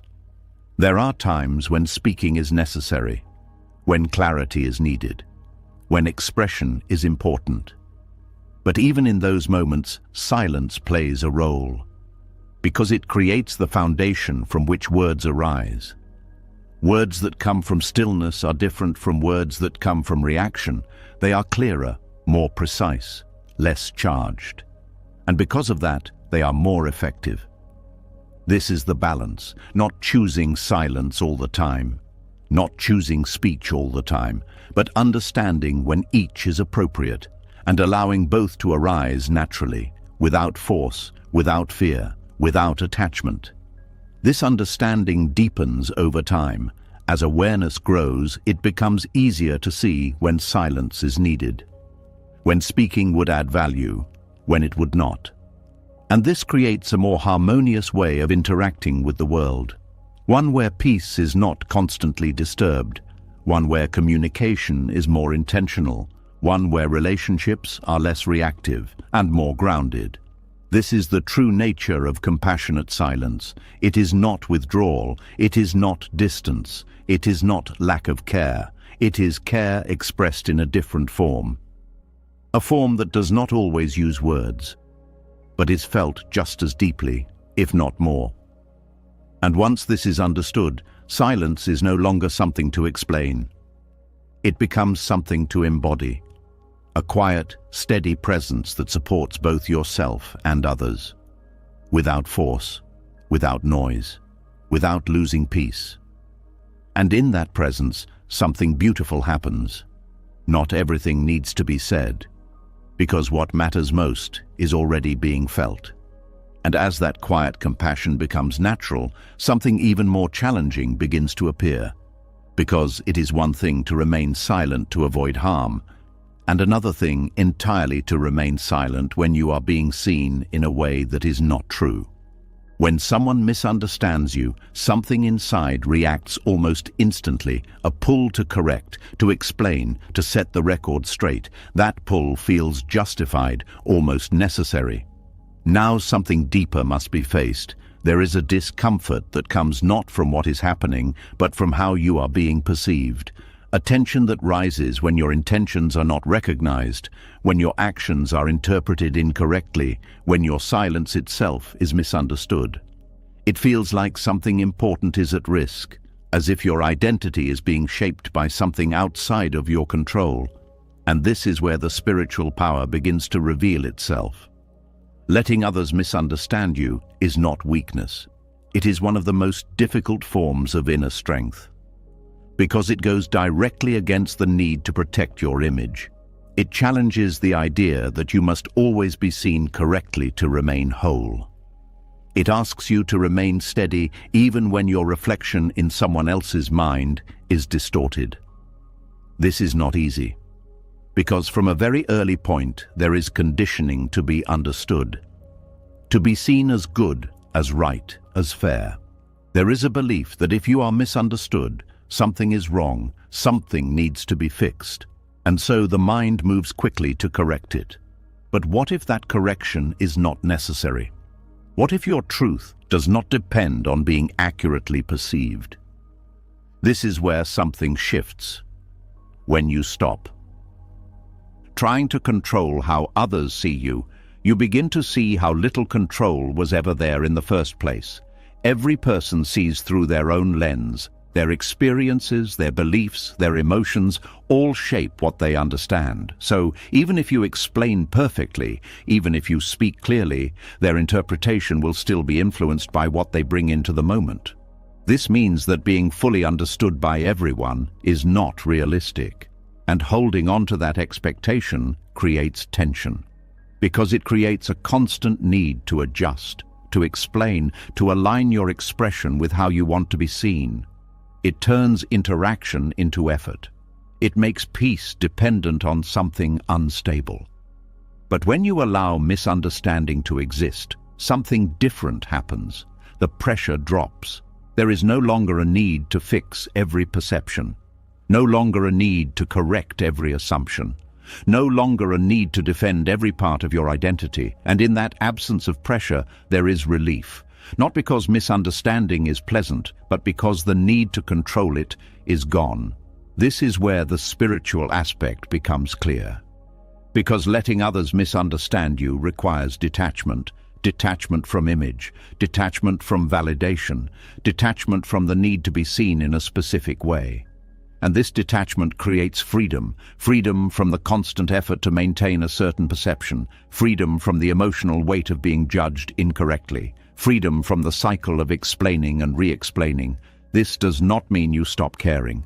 It means you stop depending. You stop depending on others to reflect your truth accurately. You stop depending on their understanding to feel secure. You stop depending on their agreement to feel at peace. And when that dependency fades, your center becomes more stable, because it is no longer tied to something outside of you. There is also something else that becomes visible.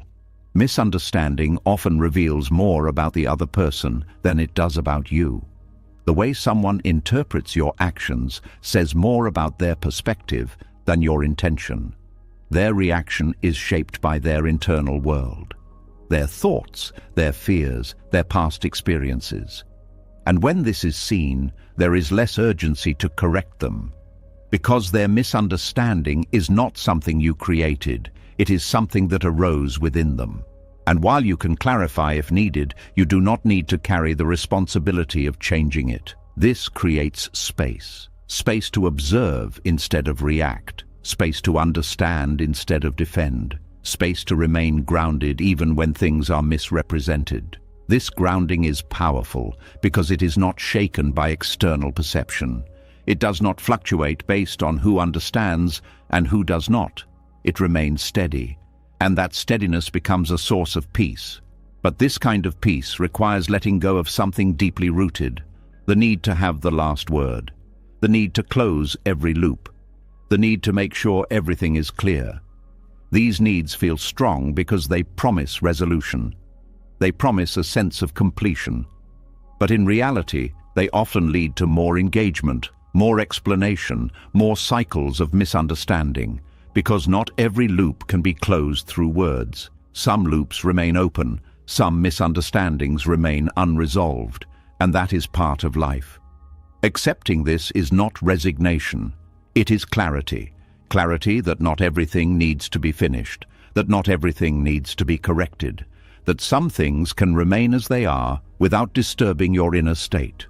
This acceptance brings a different kind of strength, a quiet confidence. One that does not need constant reinforcement, one that does not depend on external alignment, one that remains even when things are unclear. This confidence is not loud, it does not argue, it does not prove, it simply exists. And because of that, it is not easily shaken. There is also a subtle transformation that happens in relationships. When you stop reacting to misunderstanding, the dynamic changes. There is less tension, less back and forth, less need to defend positions, and over time this can lead to deeper understanding, not through force but through space. Because when there is no pressure, people sometimes begin to reflect.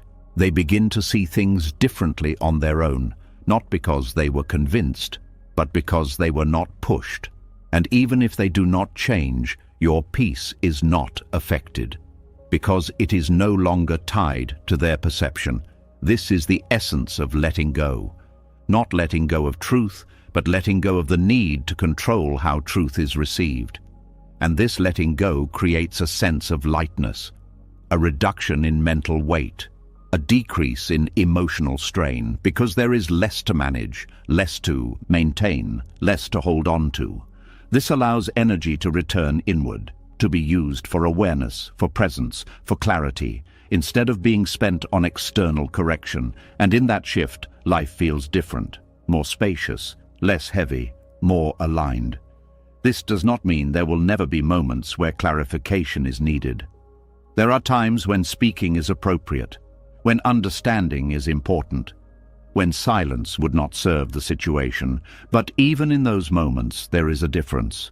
The intention is not to control perception, it is simply to express, without attachment to the outcome, without needing it to be received in a specific way, and because of that, the interaction remains lighter, less charged, less demanding. This is the balance that develops, knowing when to speak, knowing when to remain silent, knowing when to let things be, and trusting that your peace does not depend on constant correction. This trust is what allows misunderstanding to exist without creating disturbance. It is what allows you to remain centered even when things are unclear. It is what allows you to move through situations without being pulled into every interpretation. And in that movement, there is freedom. A freedom that is not affected by how others see you. A freedom that is not dependent on being understood. A freedom that comes from within. And once this is experienced, even briefly, something changes. The fear of misunderstanding begins to fade. The need to explain begins to soften. The urge to control perception begins to loosen. And what remains is something much simpler. Presence, clarity, peace. A peace that does not need to be protected through words. A peace that is not disturbed by misinterpretation. A peace that remains even when others do not see you clearly. This is the spiritual power of letting others misunderstand you, not as a loss, but as a release from the constant effort to be seen in a certain way, a release from the pressure to correct every perception, a release from the need to manage how you exist in the minds of others, and in that release there is space. Space to be as you are, without adjustment, without explanation, without fear, and in that space there is a quiet strength, a strength that does not need to be proven, a strength that does not need to be recognized, a strength that simply remains, steady, unmoved, at peace. And as that quiet strength settles, something even more personal begins to surface. It is no longer about how others see you, or whether they understand you, or even whether they misunderstand you. It becomes something closer, something more subtle, something that happens inside in the very moment you choose to speak.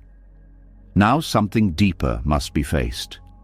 There are moments when words do not protect you. They slowly move you away from yourself. It does not happen loudly. It does not feel like a mistake in the beginning. It feels like doing the right thing. It feels like keeping the peace. It feels like being kind, being reasonable, being understanding. But underneath, something else is happening. Speaking can become a form of self-abandonment.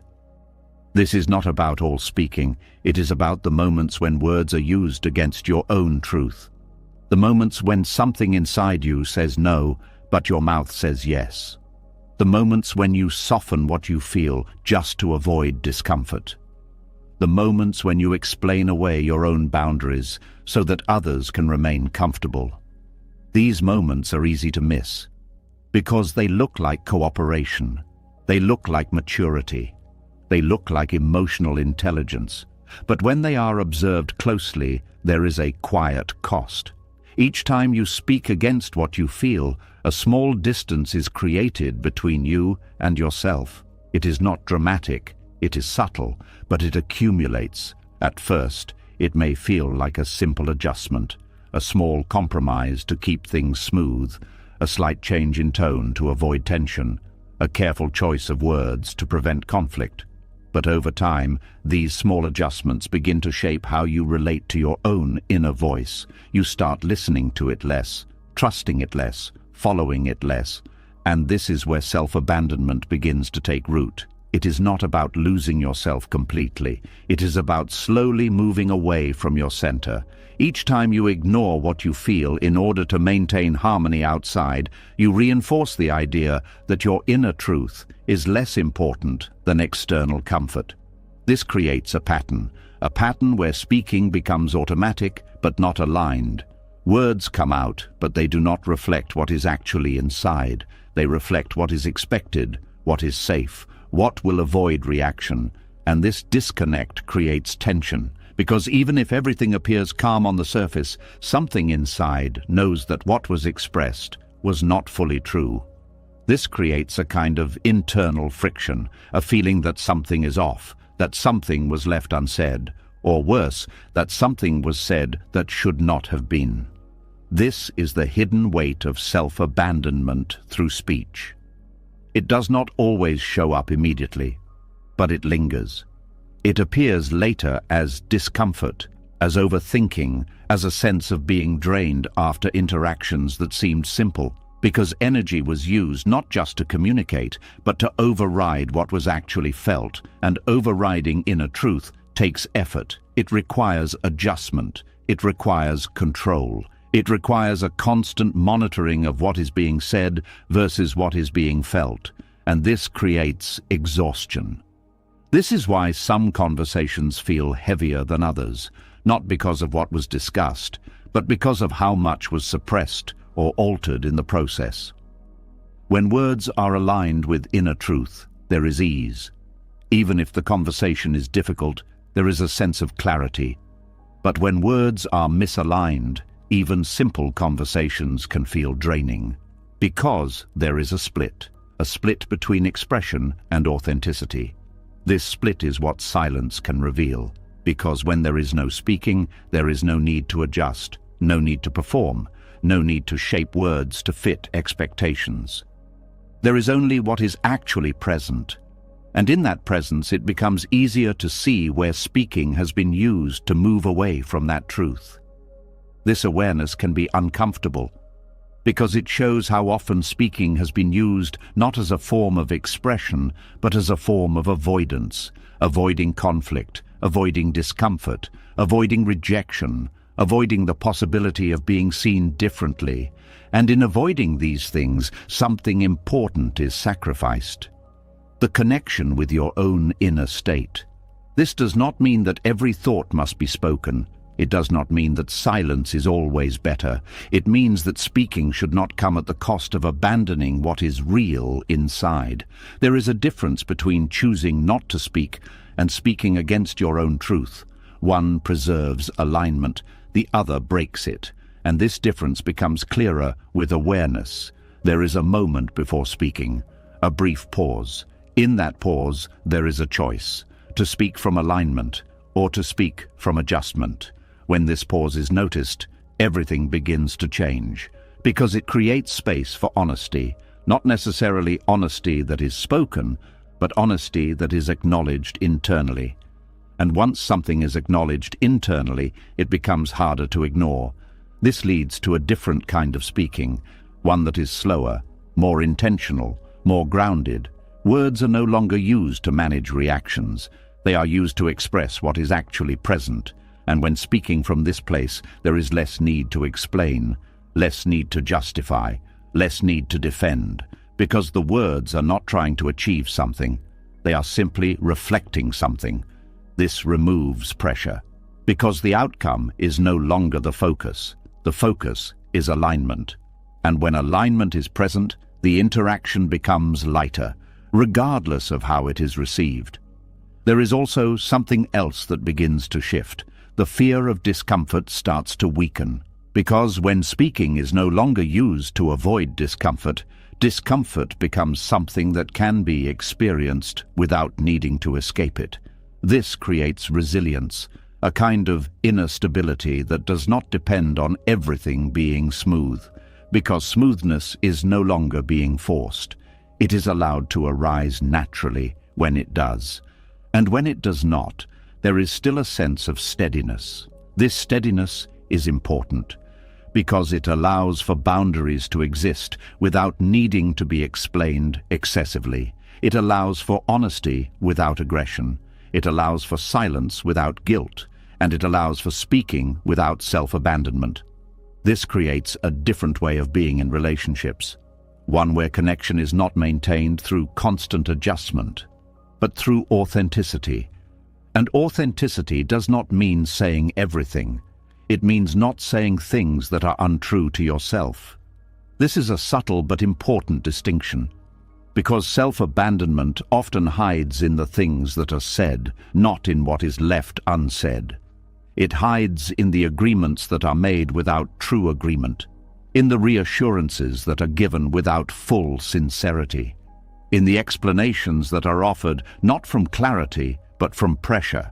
These are the moments where silence would have been more aligned, not as avoidance but as honesty, because sometimes not speaking is the most truthful response. Not because there is nothing to say, but because what is true is not ready to be expressed, or does not need to be expressed at all. This kind of silence protects the connection with yourself. It keeps you grounded in what is real. It prevents the drift that happens when words are used to disconnect from inner truth.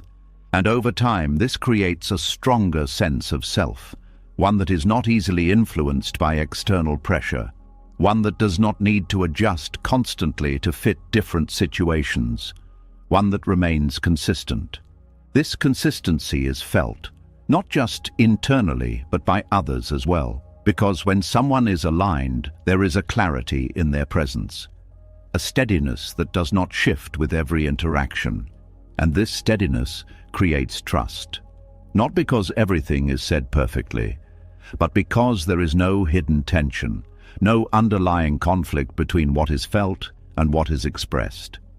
This is the opposite of self-abandonment. It is self-connection, a connection that is maintained even in difficult situations, even in moments where speaking would be easier, even in moments where silence would be misunderstood, because the priority is no longer external comfort. It is internal alignment, and when that becomes the priority, everything changes. Speaking becomes more honest, silence becomes more natural, and peace becomes more stable, because it is no longer dependent on constant adjustment. It is rooted in something deeper, the willingness to remain true to what is real inside, even when it is not convenient, even when it is not easy, even when it is not fully understood by others. And in that willingness there is strength, a quiet strength, one that does not need to prove itself, one that does not need to be seen, one that simply remains, grounded, clear, at peace. And as that inner alignment becomes stronger, something else begins to stand out with surprising clarity. It is no longer just about what you say or do, but about what you choose to step into, because not every situation that appears in front of you deserves your presence, and not every emotional pull needs your participation. Now something deeper must be seen. There are invitations that do not look like invitations. They do not arrive with politeness or clarity. They arrive as comments, as tone, as tension in the air. They arrive as someone else's frustration, someone else's misunderstanding, someone else's need to pull you into their emotional state. And almost instantly, there is a pull to respond, to engage, to step into the moment. This pull feels natural, it feels automatic, but it is not always necessary, because many of these moments are not neutral.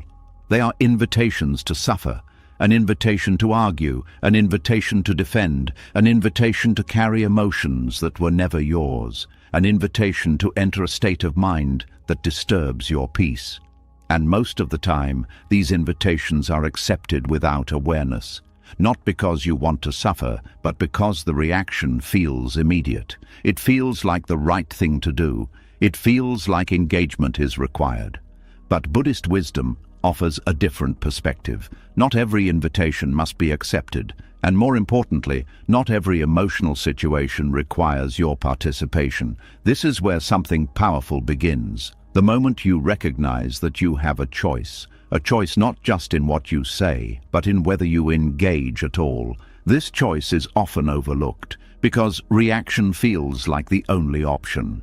But when awareness is present, another option becomes visible. Non-participation, not avoidance, not denial, but conscious disengagement from what does not serve your peace. This requires a shift in perception.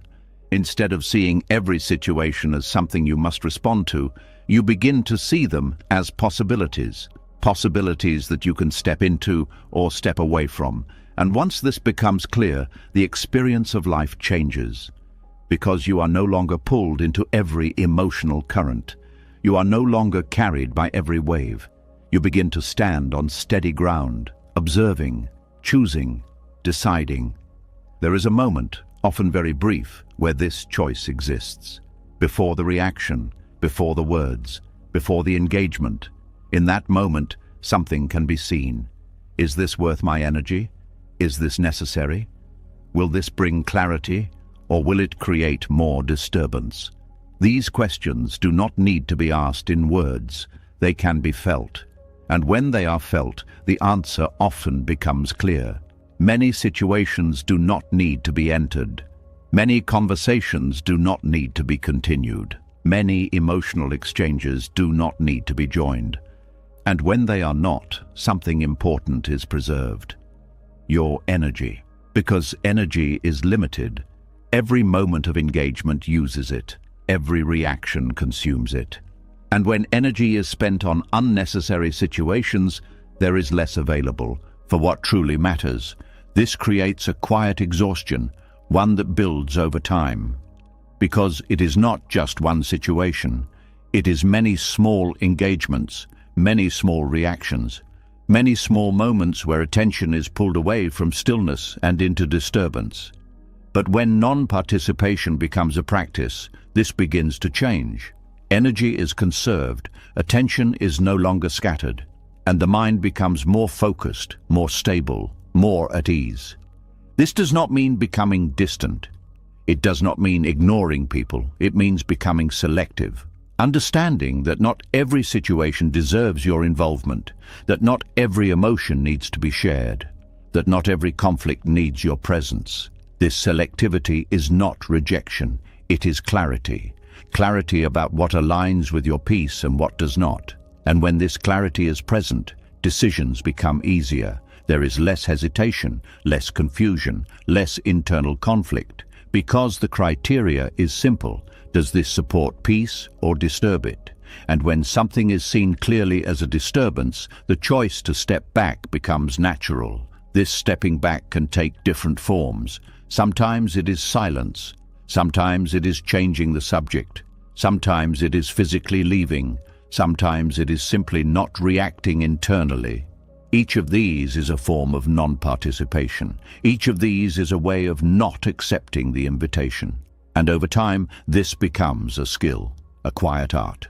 The ability to recognize when something is pulling you into unnecessary suffering, and the ability to remain outside of it. This skill develops through awareness, through noticing patterns, through seeing how certain interactions always lead to the same emotional state, through understanding that these patterns are not random, they are predictable, and because they are predictable, they can be avoided. Not by controlling others, but by choosing not to engage in the same way. This creates a different experience, one where fewer situations escalate, one where fewer emotions linger, one where the mind is less affected by what happens around it. This is not because the world becomes quieter, it is because your participation becomes more intentional. There is also a deeper understanding that emerges. Suffering is often not in the situation itself. It is in the involvement with the situation, in the continuation of it, in the mental and emotional investment that follows. And when that investment is reduced, the suffering decreases. This does not mean that life becomes free of challenges. It means that challenges are experienced differently, with less attachment, with less reactivity, with more space. This space is important because it allows for perspective. When you are fully engaged in a situation, it is difficult to see clearly. Emotions are strong, thoughts are fast, and clarity is limited. But when there is distance, even a small amount, things become easier to understand. Not just what is happening, but why it is happening. And this understanding creates more thoughtful responses.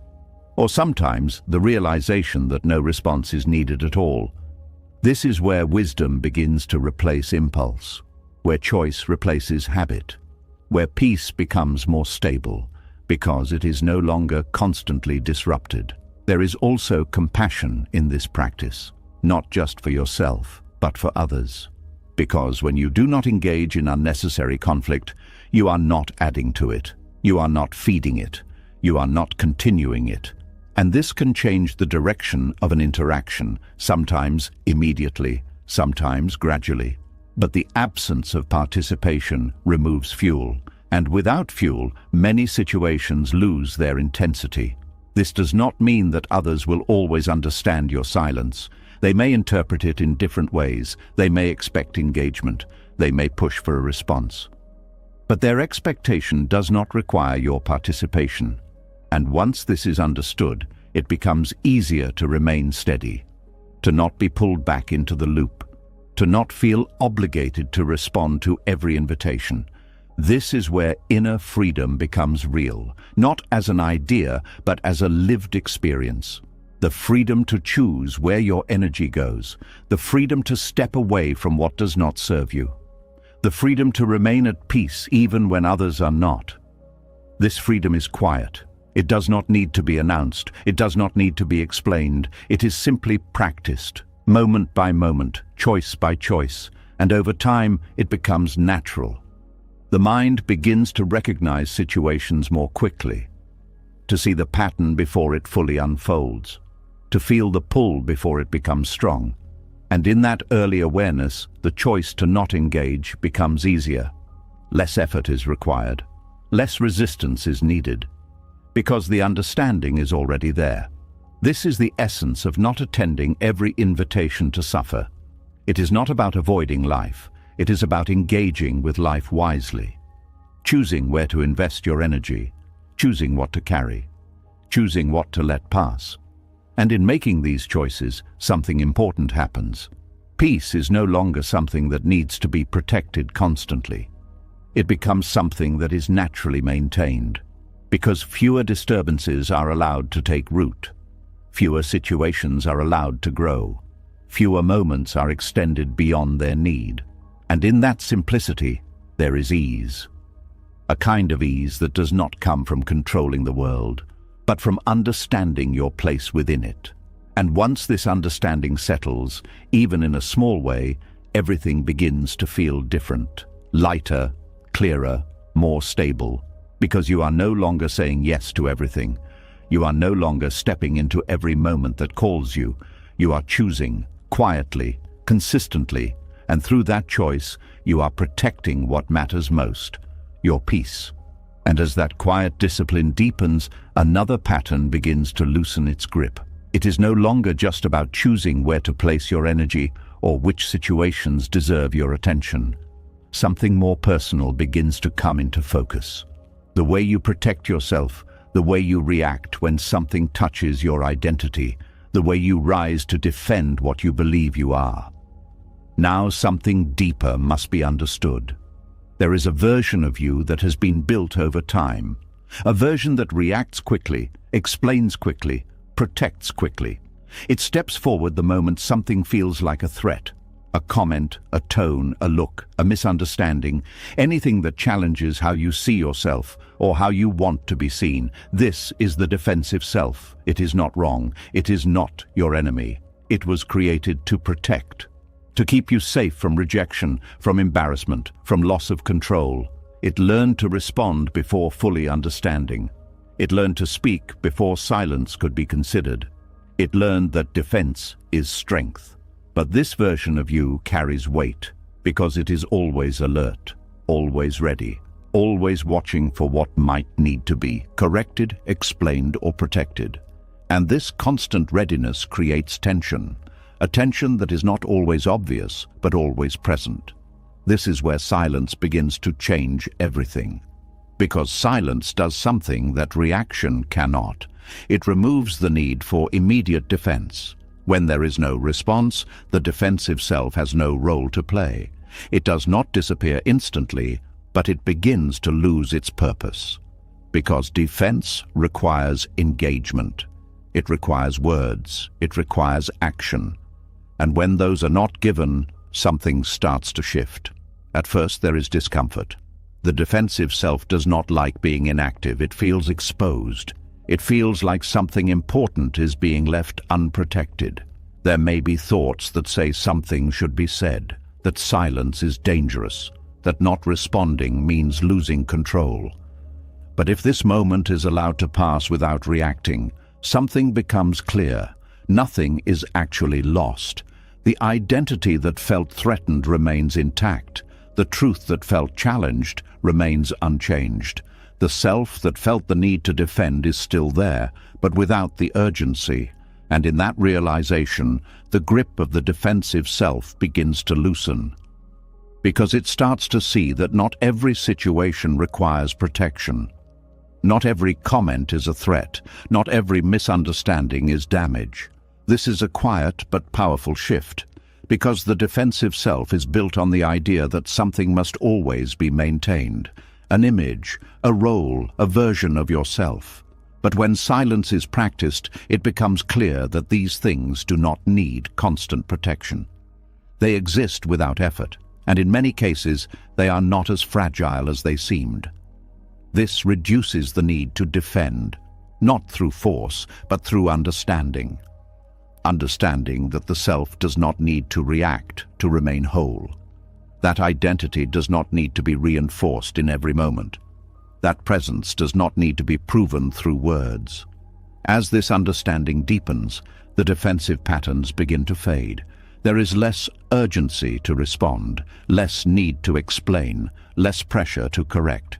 And in the absence of these, something new begins to emerge. A quieter sense of self, one that does not react immediately, one that does not feel threatened easily, one that does not need to protect itself constantly. This is not weakness, it is stability, because when the defensive self is active, stability depends on external conditions, on how others behave, on what others say, on how situations unfold. But when the defensive self begins to dissolve, stability comes from within. It is no longer tied to what is happening outside.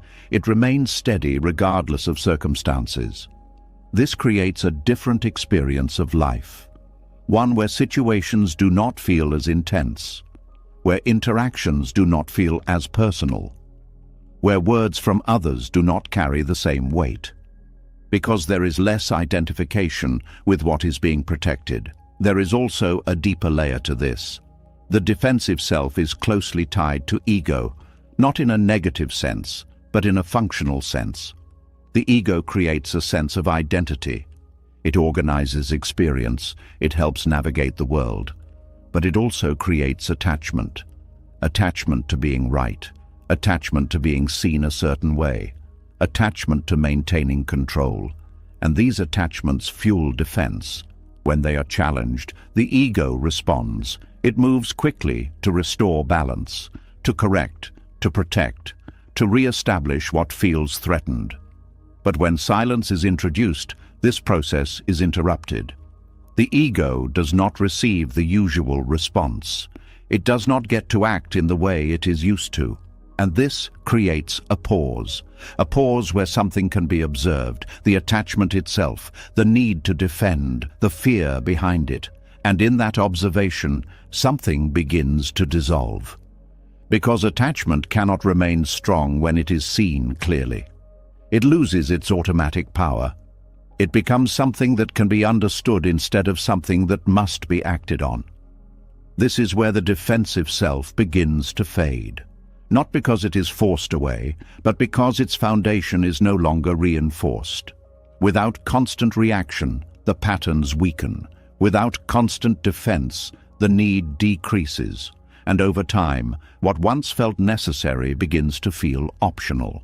This creates a new way of being, one where the self is not constantly protected, but naturally stable. One where identity is not defended, but simply lived. One where presence is not maintained through effort, but through stillness. This stillness has a different quality. It is not empty. It is full of awareness, full of clarity, full of quiet confidence. Because when there is no need to defend, there is nothing to prove. And when there is nothing to prove, there is no pressure. This removes a significant amount of mental activity, the constant monitoring of how you are perceived, the constant adjustment of how you respond, the constant anticipation of what might need to be defended. All of this begins to fade, and in its place there is space. Space to simply be, space to experience without reacting, space to remain present without needing to manage every detail. This is the deeper effect of silence. It does not just reduce external noise, it changes internal structure. It shifts how the self relates to experience. From defensive to receptive, from reactive to aware, from controlled to natural. This does not mean that boundaries disappear. It does not mean that everything is accepted without discernment. It means that boundaries are no longer enforced through defense. They are maintained through clarity. A clarity that does not need to argue, that does not need to prove, that simply knows. And because it knows, it does not need to react. This creates a different kind of strength. Not the strength of resistance, but the strength of non-dependence. A strength that is not built on defending identity, but on understanding that identity is not as fixed as it appears. That it can exist without constant reinforcement. That it can adapt without losing its essence. And this understanding removes fear. Fear of being seen incorrectly, fear of being judged, fear of being misunderstood. Because these no longer threaten the core. They become surface-level events, temporary, passing, not something that needs to be engaged with deeply. And in this lightness, the defensive self continues to dissolve, not completely disappearing, but becoming less dominant, less active, less controlling. It becomes a tool instead of a default state, used when needed, but not present all the time. This is the balance, not eliminating defense entirely, but removing its constant presence, allowing it to rest, allowing it to step back, allowing silence to take its place. And in that silence, something profound happens. The self becomes less rigid, less defined by reaction, less shaped by external influence. It becomes more fluid, more open, more aligned with what is actually present. This alignment creates peace, not as something that needs to be maintained, but as something that naturally exists when there is no constant disturbance. And without the defensive self, disturbance decreases, because there is less resistance, less opposition, less need to protect. This does not make you passive, it makes you aware. Aware of what truly matters, aware of what deserves attention, aware of what can be left alone. And this awareness guides action, not through impulse, but through understanding. And in that understanding, there is freedom. Freedom from constant reaction, freedom from constant defense, freedom from the pressure to maintain a certain identity, a freedom that allows you to move through life with less tension, less effort, less noise. And in that movement, there is a quiet presence, a presence that does not need to be protected, a presence that does not need to be explained, a presence that simply is, steady, clear, at peace. And as that defensive layer continues to soften, something even more uncomfortable begins to rise. It is no longer about reacting or not reacting, no longer about protecting or not protecting.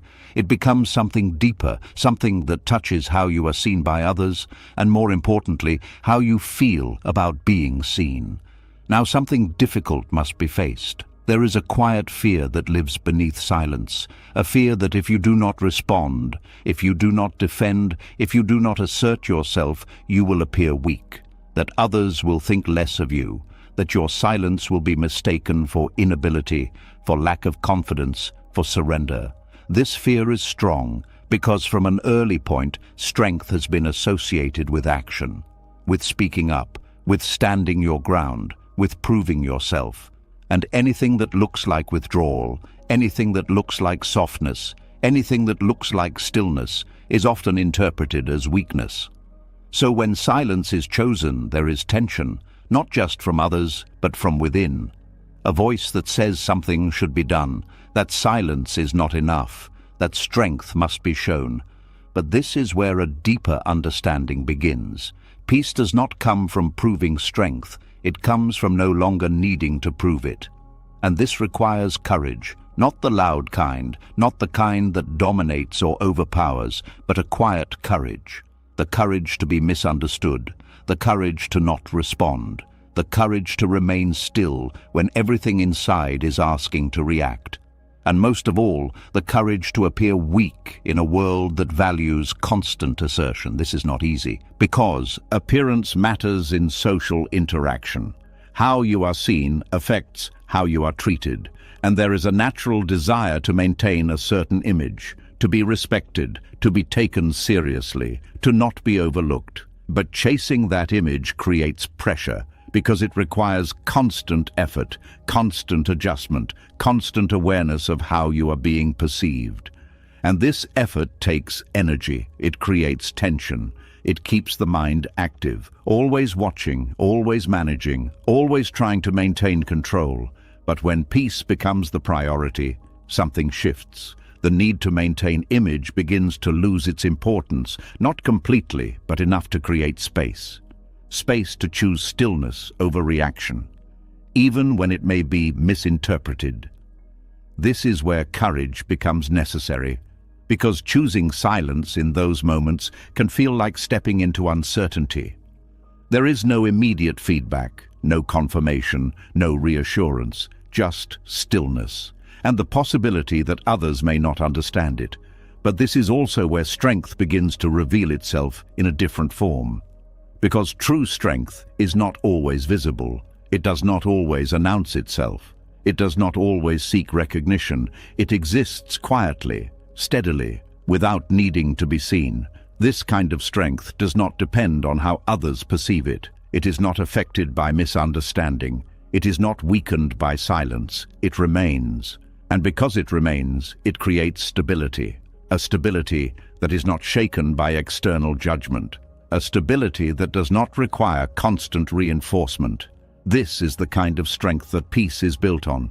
Not reactive, not defensive, but grounded, present, unmoving. And to access this, something must be let go. The need to appear strong, because as long as strength is tied to appearance, it becomes fragile. It depends on how others respond. It depends on how situations unfold. It requires constant validation. But when strength is internal, it does not need to appear in any specific way. It can be silent, it can be still, it can be misunderstood, and still remain intact.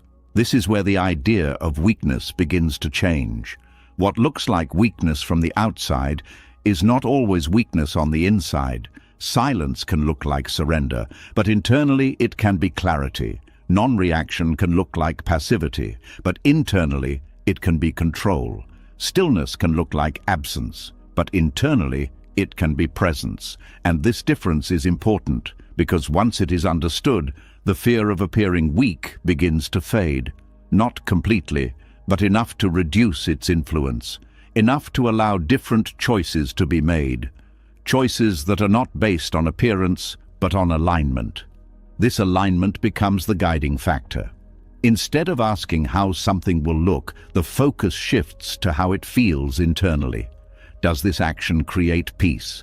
Does this response align with clarity? Does this silence preserve stability? And when the answers are clear, the choice becomes easier, even if it appears weak to others. This is where courage is needed, because the external feedback may not always match the internal truth. Others may expect a reaction. They may interpret silence as avoidance. They may assume lack of confidence. And this can create pressure to explain, to justify, to prove otherwise. But if that pressure is followed, the pattern returns. The need to manage perception takes over again, and peace becomes secondary. But if that pressure is allowed to pass, something changes. The need to be seen in a certain way loses its hold, and with it, the fear begins to dissolve. This does not happen instantly. It develops through experience. Each time silence is chosen over reaction and nothing is lost, the fear weakens. Each time stillness is maintained and stability remains, confidence grows. Each time non-response does not lead to harm, trust deepens. And over time, what once felt risky begins to feel natural. This creates a new baseline, one where peace is not sacrificed for appearance, one where alignment is not compromised for approval, one where strength is not defined by reaction, but by presence. This presence has a quiet impact, Not always immediately visible, not always recognized, but steady, consistent, unaffected. And because it is consistent, it becomes reliable, not for others, but for yourself. A reliability that does not depend on external conditions. A reliability that remains even when things are unclear. This is where real confidence begins. Not in how you are seen, but in how you remain. And this confidence does not need to be displayed. It does not need to be proven. It does not need to be defended. It simply exists. And because it exists, it supports peace. It allows silence to remain without doubt. It allows stillness to exist without fear. It allows non-reaction to feel natural.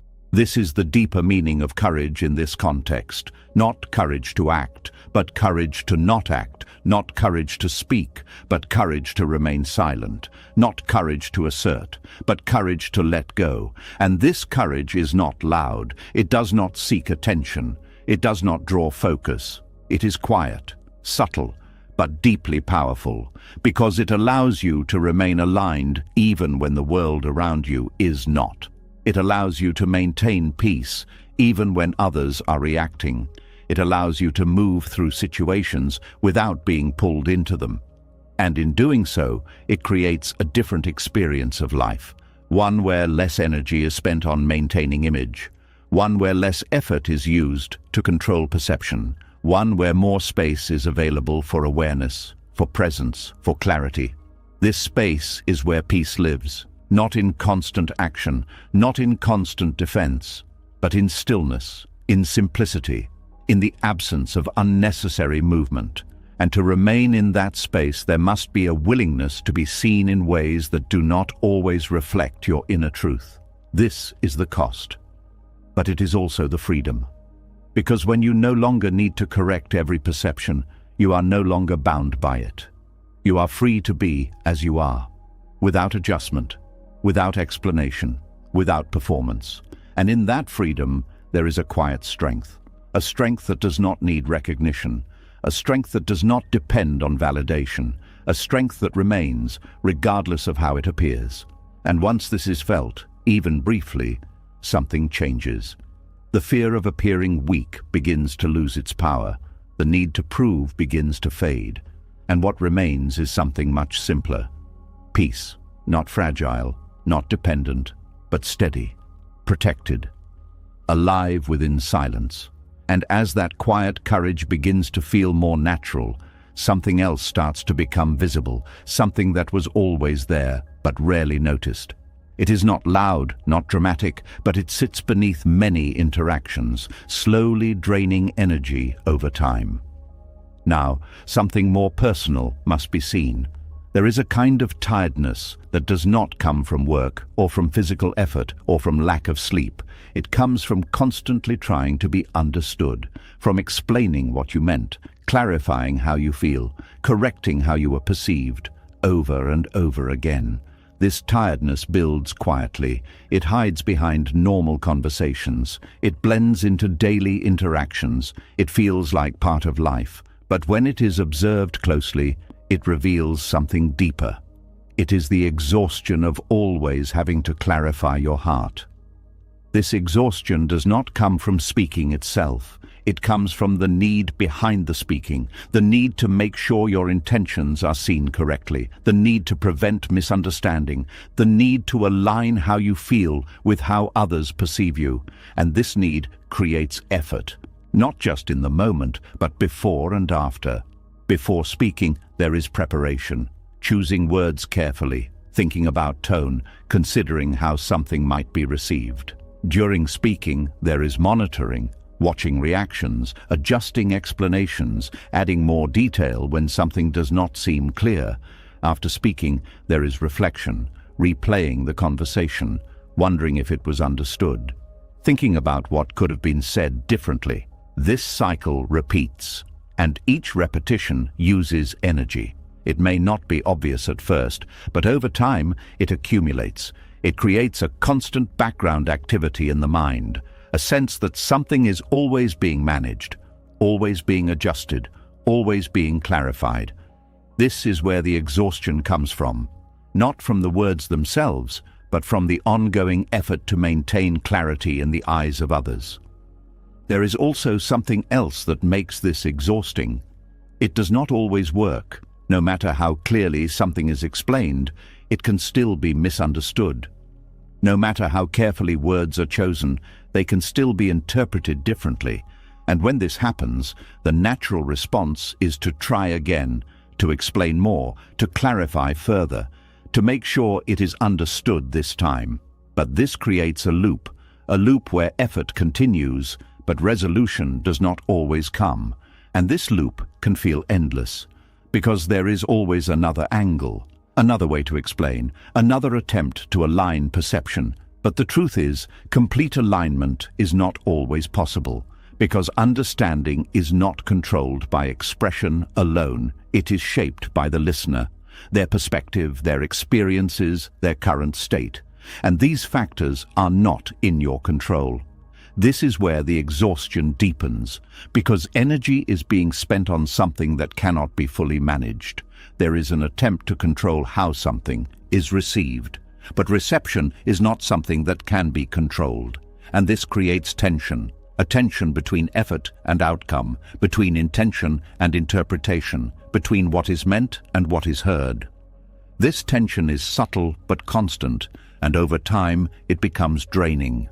This is why silence can feel relieving, not because it avoids communication, but because it removes the need for constant clarification. It removes the pressure to make everything clear. It allows space for things to exist without being fully explained. This does not mean that communication stops. It means that the need to clarify everything softens. And when that need softens, something changes. There is less mental preparation, less monitoring, less reflection. The mind becomes quieter, more at ease, because it is no longer carrying the responsibility of being fully understood at all times. There is also a shift in expectation. Instead of expecting complete understanding, there is acceptance of partial understanding. An understanding that communication is not perfect, that it does not always result in clarity, and that this is part of human interaction. This acceptance reduces pressure, because the goal is no longer perfection, it is simply expression. And when expression is not tied to outcome, it becomes lighter. Less effort is needed, less adjustment is required, and because of that, less energy is used. This creates a different experience of communication, one that is not exhausting, one that does not require constant management, one that flows more naturally. There is also something important that begins to develop: trust. Not trust in others to always understand, but trust in yourself. Trust that your intention is clear within you. Trust that your truth does not need constant reinforcement. Trust that misunderstanding does not diminish what is real. This trust reduces the need to clarify, because when there is confidence in your own understanding, there is less dependence on external validation. There is less urgency to make sure others see things exactly as you do. And this creates freedom. Freedom from the constant effort to align perspectives. Freedom from the pressure to explain everything. Freedom from the cycle of overthinking conversations. This freedom is not about disengaging from communication. It is about engaging with less attachment. Speaking when it is needed. Remaining silent when it is not. Allowing space for things to settle without needing to control every detail. This balance reduces exhaustion, because energy is no longer spent unnecessarily. It is used more intentionally, more selectively, and this preserves mental clarity. It allows for deeper focus. It creates space for presence. This presence changes how interactions are experienced. Instead of being focused on how something is being received, attention remains on what is actually happening, on the moment itself, on the connection itself, without the added layer of constant adjustment.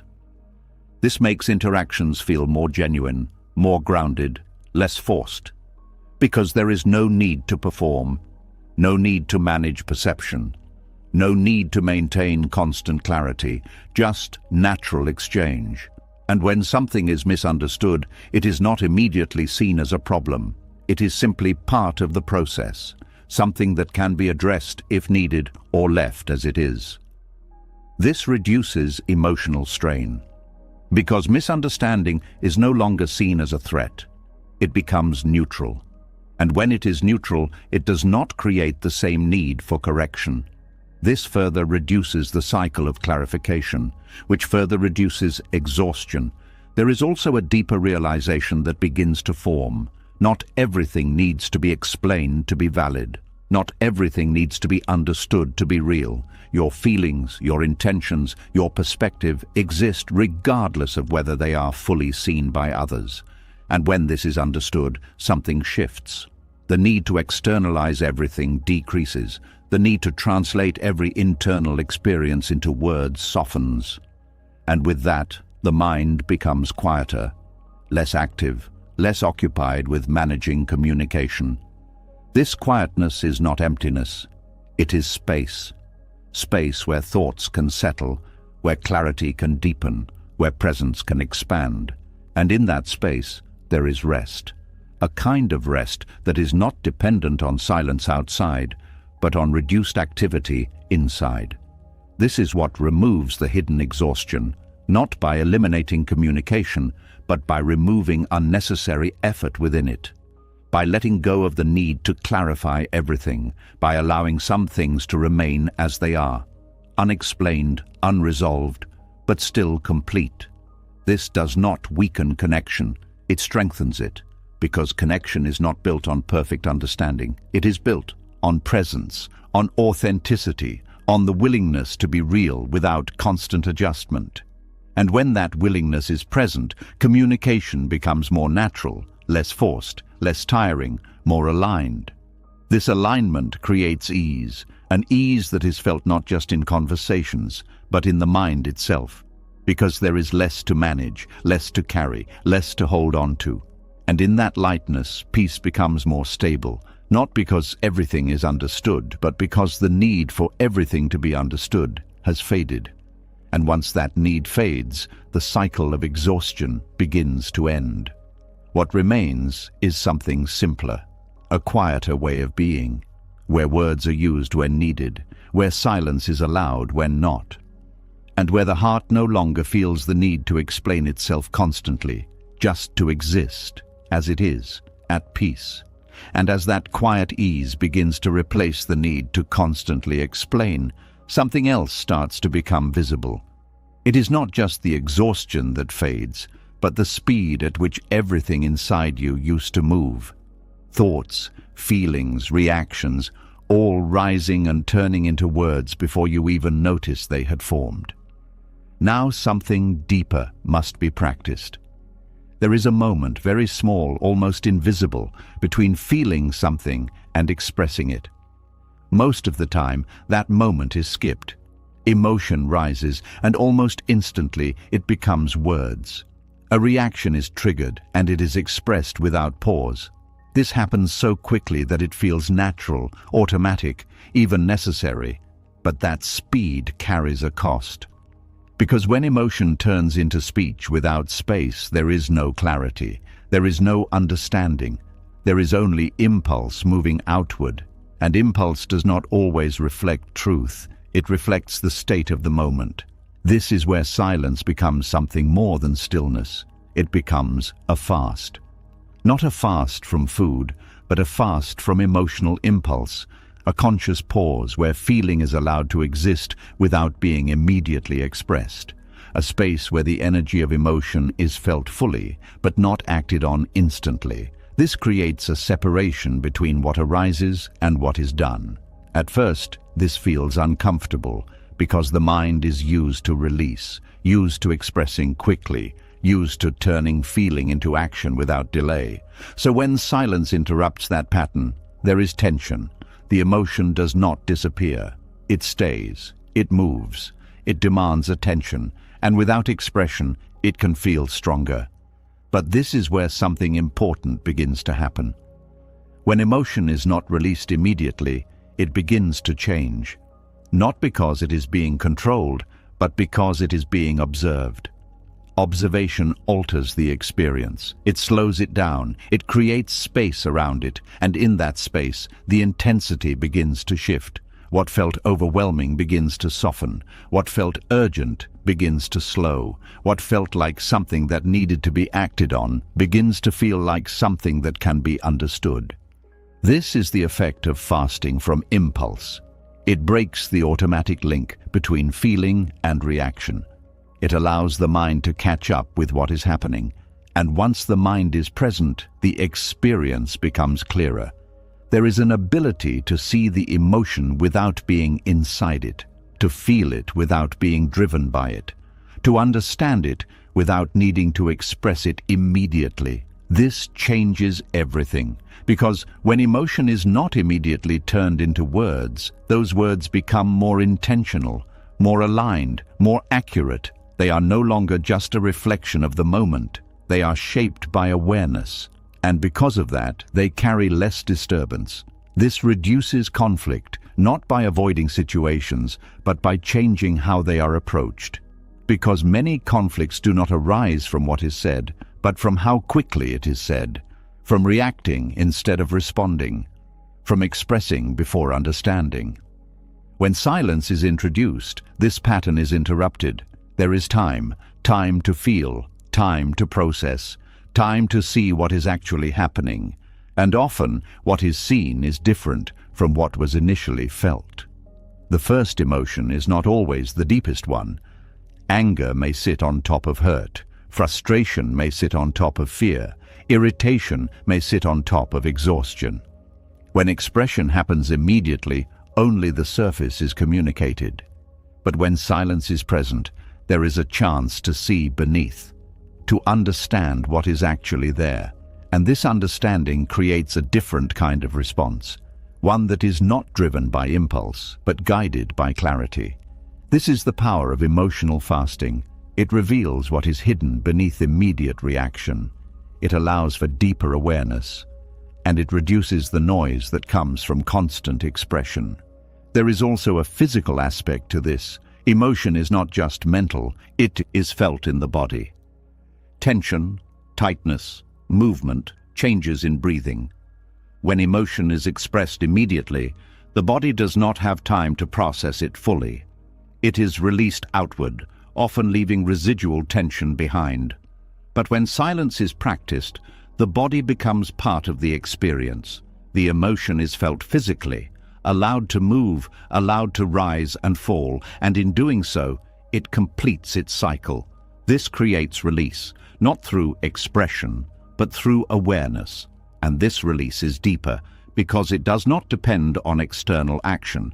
It happens internally. This reduces the need to speak from emotion, because the emotion has already been processed.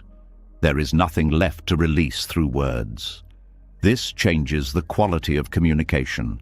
Words become calmer, more measured, less reactive, because they are no longer carrying the weight of unprocessed emotion. This also changes the relationship with feeling itself. Emotion is no longer something that must be acted on. It becomes something that can be experienced, something that can be observed, something that can pass without leaving a mark. This reduces fear, because many people react quickly out of fear of what will happen if they do not. Fear that the emotion will grow, that it will become overwhelming, that it will not go away. But when emotional fasting is practiced, it becomes clear that emotion has its own rhythm.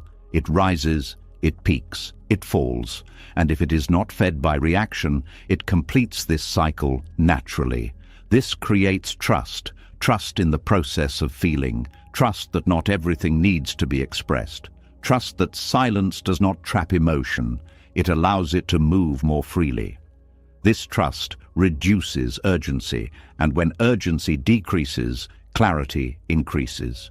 This clarity allows for better decisions, because decisions are no longer made in the middle of emotional intensity. They are made after the intensity has passed, from a place that is more stable, more grounded. This leads to fewer regrets, because actions are not taken impulsively, words are not spoken in moments of imbalance, and this preserves relationships, because unnecessary harm is reduced, misunderstandings are fewer, and communication becomes more intentional.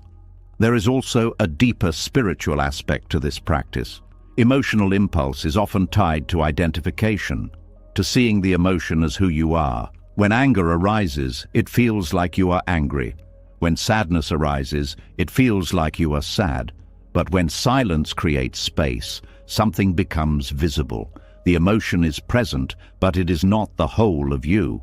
It is something moving through you, not something that defines you. This creates distance, not separation, but perspective. A perspective that allows you to experience emotion without becoming it. And in that perspective, there is freedom. Freedom from being controlled by what arises. Freedom from needing to act on every feeling. Freedom to remain steady even when emotion is present. This steadiness is important because it allows you to move through life with less disturbance, less reactivity, less internal conflict. It creates a baseline of calm, a foundation that is not easily shaken. And from that foundation, everything else becomes easier. Interactions, decisions, responses, all become more aligned. Because they are not driven by impulse, they are guided by awareness.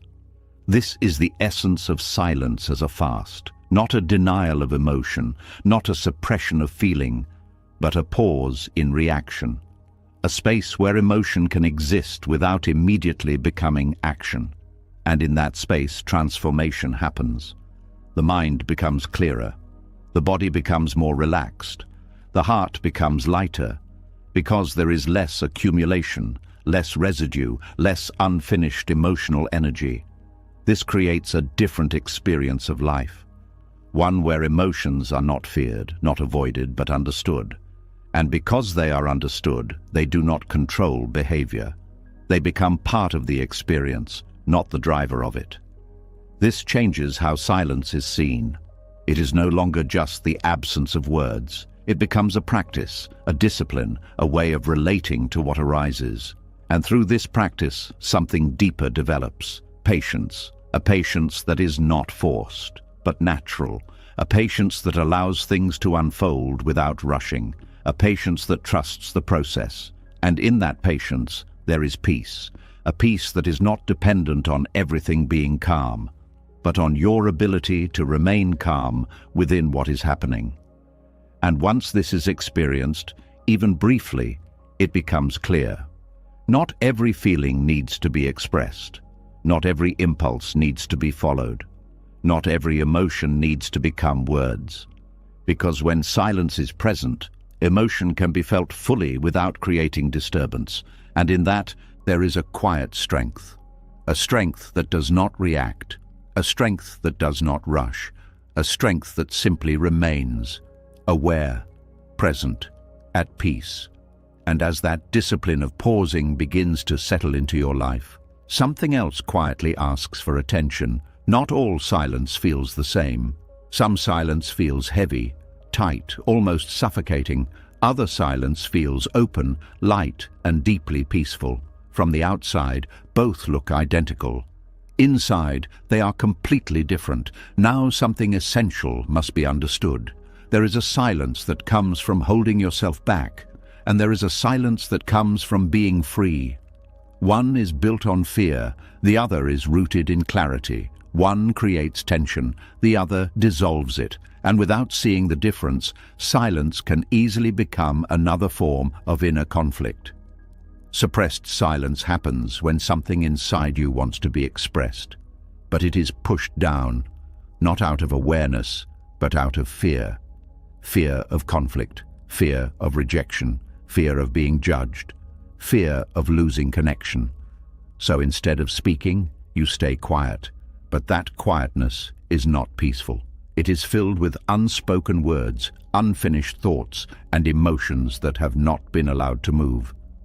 This kind of silence is not stillness, it is pressure, It feels like something is being held inside, like a door that is being forced shut, while something behind it keeps pushing to come out.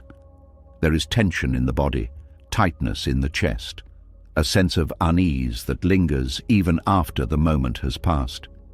Because what was not expressed does not disappear, it remains, and when it remains without being understood, it begins to build.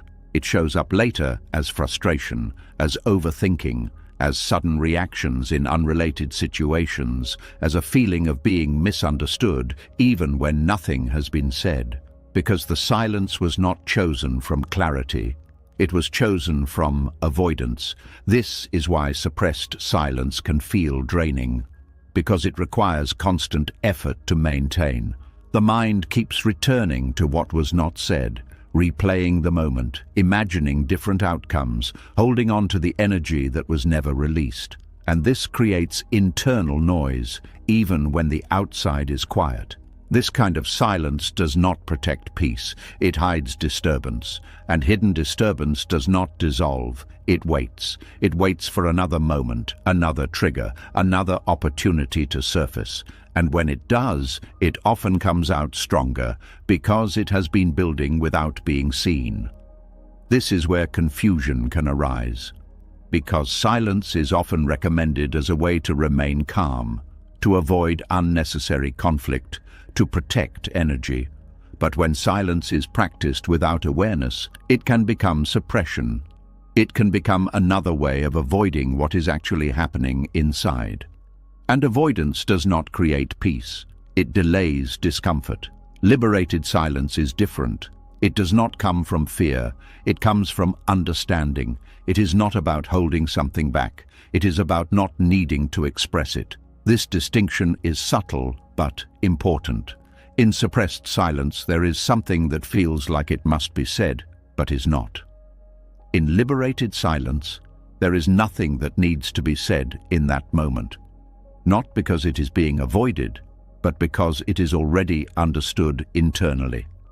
There is no pressure, no tension, no internal argument, just stillness. This stillness is not forced. It is natural, because the need to speak has dissolved on its own. And when this happens, silence feels different. It feels light, open, unrestricted.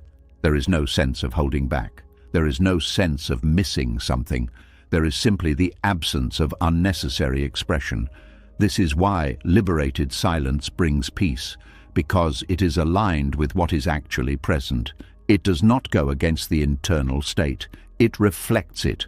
And when there is alignment, there is no tension, no internal conflict, no leftover energy that needs to be processed. This creates a sense of completion, even without words. This is the key difference. Suppressed silence leaves something unfinished. Liberated silence is already complete. Understanding this requires awareness, because from the outside, both forms of silence look the same. But inside, the experience is completely different. One feels heavy, the other feels clear. One creates tension, the other dissolves it. So how can this difference be recognized? It begins with noticing the feeling inside when silence is chosen. Is there tension? Is there a sense of holding something back? Is there a mental loop replaying what was not said? If so, it is likely suppression. But if there is ease, if there is no urge to speak, if there is no lingering discomfort, then the silence is liberated. This awareness allows for adjustment, not forcing yourself to speak, but understanding what is happening internally. If silence feels heavy, it may mean that something needs to be acknowledged, not necessarily expressed outwardly, but seen clearly inside. Because often the issue is not that something was not said, but that it was not fully understood internally. When something is understood deeply, the need to express it decreases, because clarity replaces pressure. And when clarity is present, silence becomes natural. This is why inner work is important, because without understanding what is happening inside, silence can easily become suppression. It can become another layer of avoidance. But with awareness, silence becomes a reflection of clarity, a natural outcome of understanding. There is also a relationship between truth and silence in this context. In suppressed silence, truth is avoided. In liberated silence, truth is already present, not necessarily spoken, but fully recognized. And because it is recognized, it does not need to be expressed immediately. It can exist quietly, without pressure, without urgency. This quiet existence of truth creates stability, because it is not dependent on external acknowledgement. It is not waiting to be confirmed. It simply is. And when truth is held in this way, silence feels complete. There is no need to prove, no need to explain, no need to correct, because nothing is missing. This changes how communication happens. Words are no longer used to release pressure. They are used to express clarity. And because of that, they are more precise, more intentional, less frequent, but more meaningful. This reduces unnecessary conversation, reduces misunderstanding, reduces emotional noise, because words are no longer driven by internal tension. They arise from a place of stillness. This stillness is important, because it allows for deeper listening, not just to others, but to yourself. When silence is liberated, there is more awareness of what is happening inside, more connection to feeling, more clarity in thought. And this connection creates alignment between what is felt and what is expressed. This alignment removes the need for suppression, because there is nothing being avoided. Everything is seen, everything is understood. And from that understanding, silence becomes a choice. Not a reaction, not a defense, but a natural response to the moment.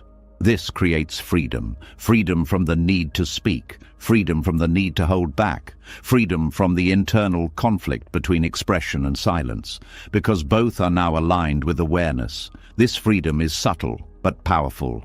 It allows you to move through situations without being pulled into reaction, without being trapped in suppression, without being caught between speaking and staying silent. You simply respond based on clarity.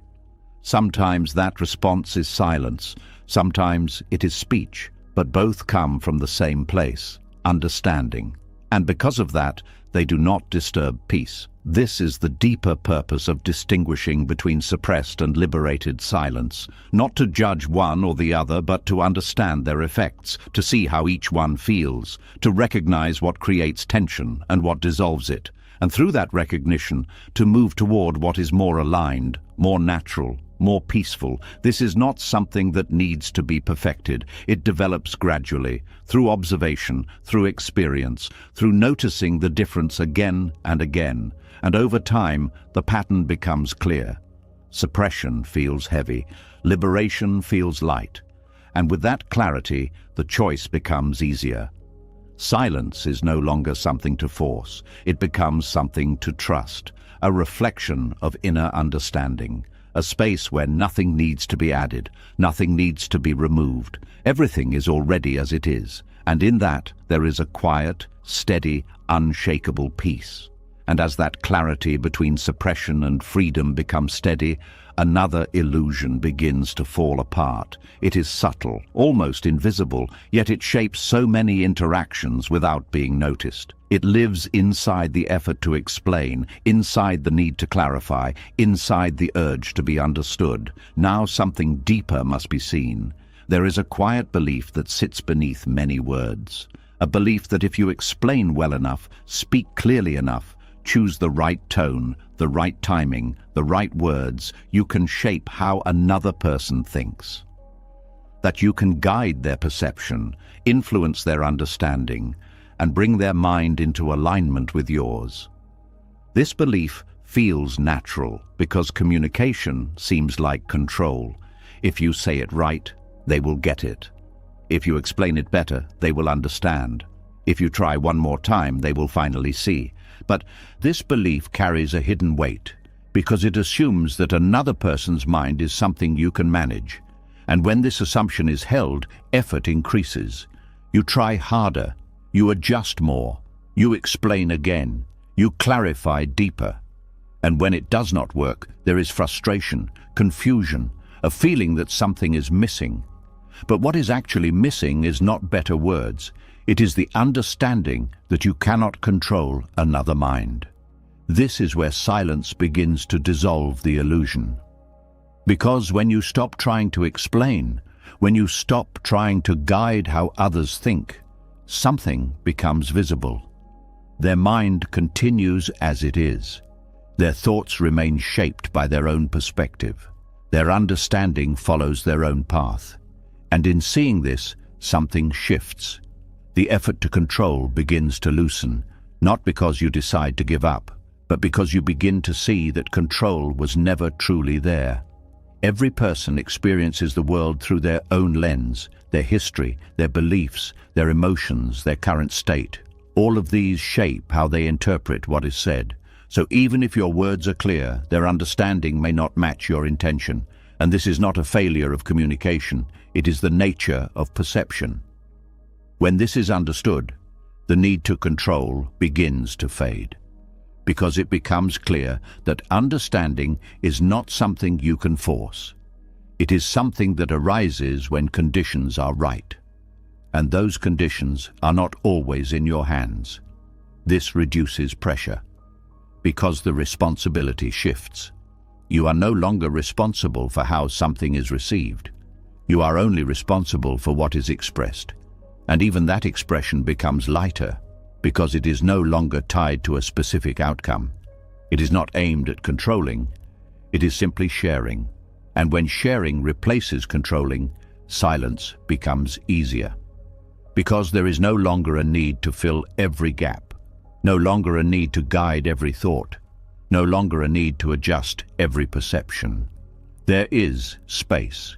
Space for others to think as they do, space for misunderstanding to exist, space for difference to remain. This space is important because it allows interaction without pressure, without the constant need to align, without the tension of trying to bring minds together. And in that space, something else becomes possible. Acceptance, not agreement, not approval, but acceptance of difference. Acceptance that others will think in ways you do not, that they will interpret things differently, that they will not always understand, and that this is not something that needs to be fixed. This acceptance reduces conflict, because conflict often arises from the attempt to change another's mind, from the need to correct, to convince, to bring alignment. But when that need is absent, the intensity decreases. There is less resistance, less opposition, less back and forth. Because there is no longer a goal of control, this does not mean that communication stops. It means that communication becomes more honest, more grounded, more open, without the hidden agenda of shaping the other person's thinking. This changes the quality of interaction. Because when there is no attempt to control, there is more listening, more presence, more openness to what is being said, even if it is different, even if it is not aligned. And this openness creates understanding, not forced understanding, but natural understanding, the kind that arises when there is no pressure. This is one of the paradoxes. Trying to control understanding often prevents it. Letting go of control allows it to emerge, but even when it does not, there is still peace. Because peace is no longer dependent on agreement. It is no longer tied to shared perspective. It exists independently. This independence is freeing because it removes the need to manage every interaction, to monitor every conversation, to adjust every word. The mind becomes quieter, less occupied with strategy, less focused on outcome, more present with what is. This presence changes how silence is experienced. It is no longer a gap that needs to be filled. It becomes a natural part of interaction, a space where nothing needs to be controlled, nothing needs to be directed, nothing needs to be achieved. Just being. This being is enough, because there is no longer a need to influence, no longer a need to shape, no longer a need to guide. This does not mean becoming passive. It means becoming aware of what is within your control and what is not, Your words are within your control. Your intention is within your control. Your presence is within your control. But another person's thoughts are not. Their interpretation is not. Their understanding is not. And once this boundary is clear, something shifts. Energy is no longer spent on what cannot be controlled. It is directed inward, toward awareness, toward clarity, toward presence. This creates stability, because attention is no longer scattered across external outcomes. It is grounded in internal understanding. And from that place, communication becomes simpler, less effortful, less strained, more direct, more authentic, because it is no longer trying to achieve something. It is simply expressing what is. And when expression is not tied to control, it becomes lighter, more fluid, more natural. There is also a deeper effect. When you stop trying to control how others think, you begin to see them more clearly, not as something to influence, but as they are, with their own patterns, their own perspectives, their own way of seeing. And this creates compassion. Not forced compassion, but natural understanding. Understanding that their thoughts are shaped by their experience, just as yours are shaped by yours, and this reduces judgment. Because there is no longer an expectation that they should think as you do. This creates ease, in interaction, in perception, in response, because there is less resistance, less need to correct, less need to change. This ease supports peace, because peace is disturbed by resistance, by the attempt to make things different from what they are. But when things are allowed to be as they are, resistance decreases. And when resistance decreases, peace emerges. This is the deeper effect of silence. It removes the illusion of control. It reveals the limits of influence. It clarifies what is yours and what is not. And in that clarity, there is freedom. Freedom from the effort to control. Freedom from the frustration of failed attempts. Freedom from the pressure to align every mind you encounter. This freedom is quiet, but it is powerful, because it changes how you move through the world, with less force, less resistance, less need, and more presence, more acceptance, more peace. This does not mean that influence disappears. There are still moments where words matter, where communication shapes understanding. But the difference is in the intention, not to control, but to express and to allow others to receive in their own way, to understand in their own time, or not at all, and to remain at peace regardless. This is the end of the illusion, the realization that other minds are not yours to manage. That understanding is not yours to force.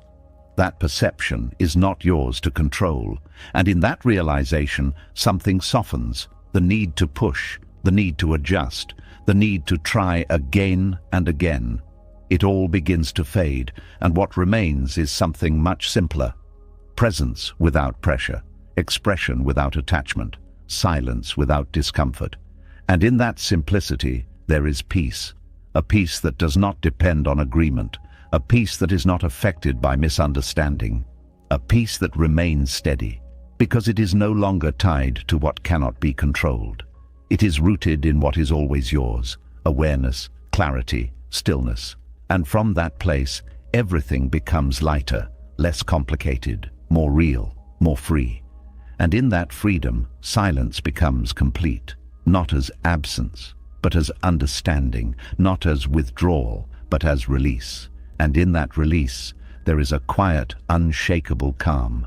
And as that illusion of control begins to fall away, something even more subtle comes into view. It is not just about others anymore. It is about what is happening inside you, quietly, constantly, almost without being noticed. Even when the outside becomes still, something inside keeps talking. Now something deeper must be seen.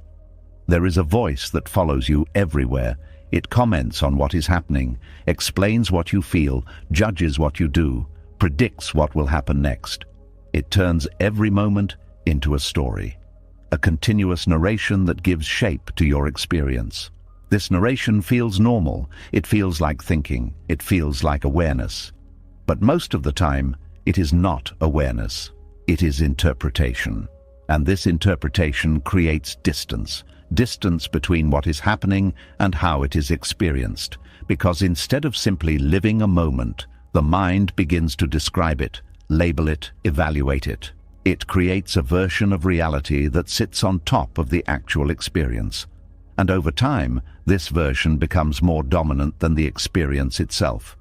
This is where disturbance begins, because the narration is not neutral. It carries judgment. It carries expectation. It carries comparison. It brings in the past. It projects into the future. And in doing so, it pulls attention away from what is actually here. This creates tension because there is a constant movement away from presence, a constant need to make sense of everything, to define it, to understand it, to explain it. But not everything needs to be explained. Not everything needs to be turned into a story. Some moments are complete as they are, without interpretation, without narration. And this is where the deepest peace begins to appear. When the need to narrate starts to fade. This does not mean that thinking stops completely. It means that thinking is no longer constant, no longer automatic, no longer attached to every moment. There is space between thoughts. There is silence between interpretations, and in that space, something else becomes visible, direct experience, what is actually happening, without the layer of explanation, the feeling of breathing, the sensation of being present, the simple awareness of existence. This awareness is different from narration. It does not describe. It does not judge. It does not create a story. It simply notices. And in noticing, there is no conflict. Because conflict often comes from interpretation, from how something is labeled, from what meaning is given to it. But when there is only awareness, without added meaning, there is no resistance. There is no need to change anything, no need to adjust, no need to make it different. This creates peace, not as something that is achieved, but as something that is uncovered when narration stops. There is also something important that becomes clear. Narration often creates identity. The mind builds a sense of self through stories. Who you are, what you have done, what you are going through, how you are perceived. All of this is shaped by internal dialogue. And this dialogue reinforces patterns. It repeats the same thoughts, the same descriptions, the same interpretations, until they feel like truth. But these are not always truth. They are constructions. They are ways of organizing experience. And when they are not questioned, they become limiting. They create a fixed sense of self, a version that must be maintained, protected, defended. This ties back to the defensive self, because when identity is built through narration, it becomes fragile. It depends on the continuation of the story, on the consistency of the narrative, and this creates pressure. Pressure to keep the story aligned, to correct anything that does not fit, to maintain coherence. But when narration begins to fade, something changes. Identity becomes less rigid, less fixed, less dependent on constant reinforcement. There is more openness, more flexibility, more space, because the self is no longer defined by a continuous stream of thoughts. It is experienced directly, moment by moment, without needing to be described. This reduces tension because there is less to maintain, less to protect, less to control, and with that, the mind becomes quieter, not empty, but calm, not inactive, but clear. This clarity allows for a different kind of presence, one that is not caught in thought, not pulled into stories, but grounded in what is happening now. This grounding creates stability, because it is not dependent on interpretation. It is based on direct experience, and direct experience does not create conflict. It simply is. There is also a reduction in overthinking, because overthinking is driven by narration, by the need to analyze, to understand, to solve. When narration slows, overthinking decreases, because there is less material to work with, less repetition, less looping. This frees up mental space, space that can be used for awareness, for presence, for stillness, and in that stillness there is peace. a peace that is not disturbed by constant thought, a peace that is not interrupted by interpretation, a peace that remains even when things are not fully understood. This is important, because the mind often seeks understanding as a way to feel safe. It tries to explain everything, to make everything clear, to reduce uncertainty. But this effort can create more disturbance, because not everything can be fully understood. Not everything can be explained, and trying to do so creates tension. But when narration is reduced, there is more comfort with not knowing, more acceptance of uncertainty, more ease in not having answers. This reduces mental pressure, because there is no longer a need to resolve everything. Things can remain open, unfinished, and still be at peace. There is also a deeper connection to reality, because without constant narration, perception becomes clearer, less filtered, less distorted. Things are seen more directly, without the overlay of judgment, without the weight of interpretation. This creates a sense of freshness, a sense of immediacy, because each moment is experienced as it is, not as it is described. This changes how life feels, more vivid, more real, more present, because attention is not divided between experience and explanation. It is fully in the experience. This is where silence becomes powerful again, not just silence in words, but silence in thought. A quiet mind that does not need to comment on everything, that does not need to narrate every moment, that allows experience to unfold without interference. This silence is not forced. It emerges naturally when the need to narrate decreases, when the mind no longer feels the need to explain everything. When awareness replaces interpretation, this does not mean losing intelligence. It means using it differently. Thinking becomes a tool, not a constant state, used when needed, set aside when not. This creates balance between thinking and being, between analysis and presence, between narration and silence. And in this balance, peace becomes stable, because it is not constantly disrupted by internal dialogue. It is supported by stillness. This stillness is not something that needs to be created. It is already there, beneath the noise, beneath the narration, beneath the constant movement of thought. And when the noise quiets, even slightly, this stillness becomes visible, clear, calm, unshaken. This is the deepest peace, not dependent on circumstances, not affected by what is happening outside, because it comes from within, from the absence of unnecessary narration, from the presence of direct awareness. And once this is experienced, something shifts. The need to constantly think begins to fade. The urge to explain everything softens. The habit of narrating every moment loosens. And what remains is something simpler, being, just being, without needing to describe it, without needing to understand it fully, without needing to turn it into a story. And in that simplicity, there is freedom. Freedom from constant mental activity, freedom from the pressure to make sense of everything, freedom to experience life as it is, without interference, without noise, without narration. And in that freedom, there is peace, a deep, steady, unshakable peace. That does not come from controlling the world, but from no longer needing to explain it. And in that quiet, everything becomes lighter, clearer, more real, and fully at rest. And as that inner narration begins to quiet, something else becomes easier to notice. The mind is no longer as crowded, the noise is no longer constant, and in that space, a different kind of awareness starts to grow. You begin to see not only your own thoughts and emotions, but also what is coming from others. Now, something deeper must be understood.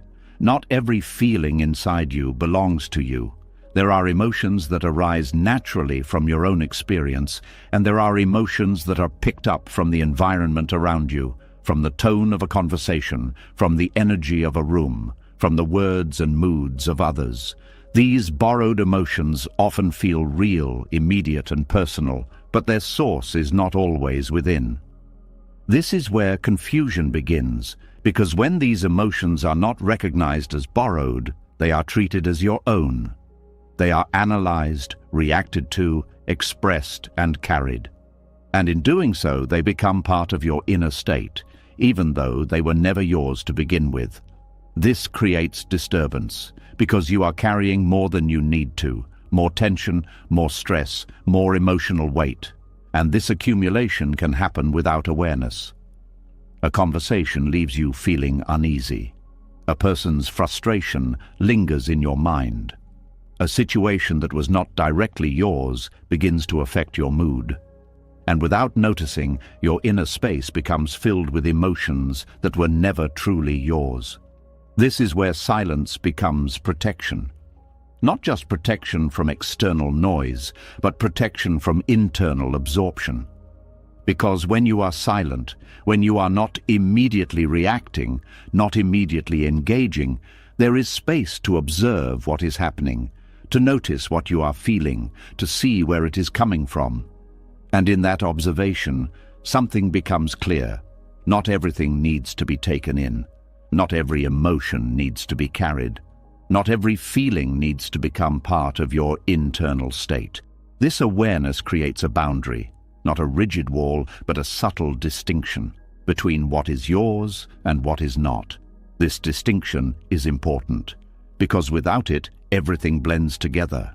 Your emotions, others' emotions, external energy, internal response, all mixed into one experience. And this creates confusion, because it becomes difficult to know what you are actually feeling. And when there is confusion, there is instability. But when silence is present, clarity increases.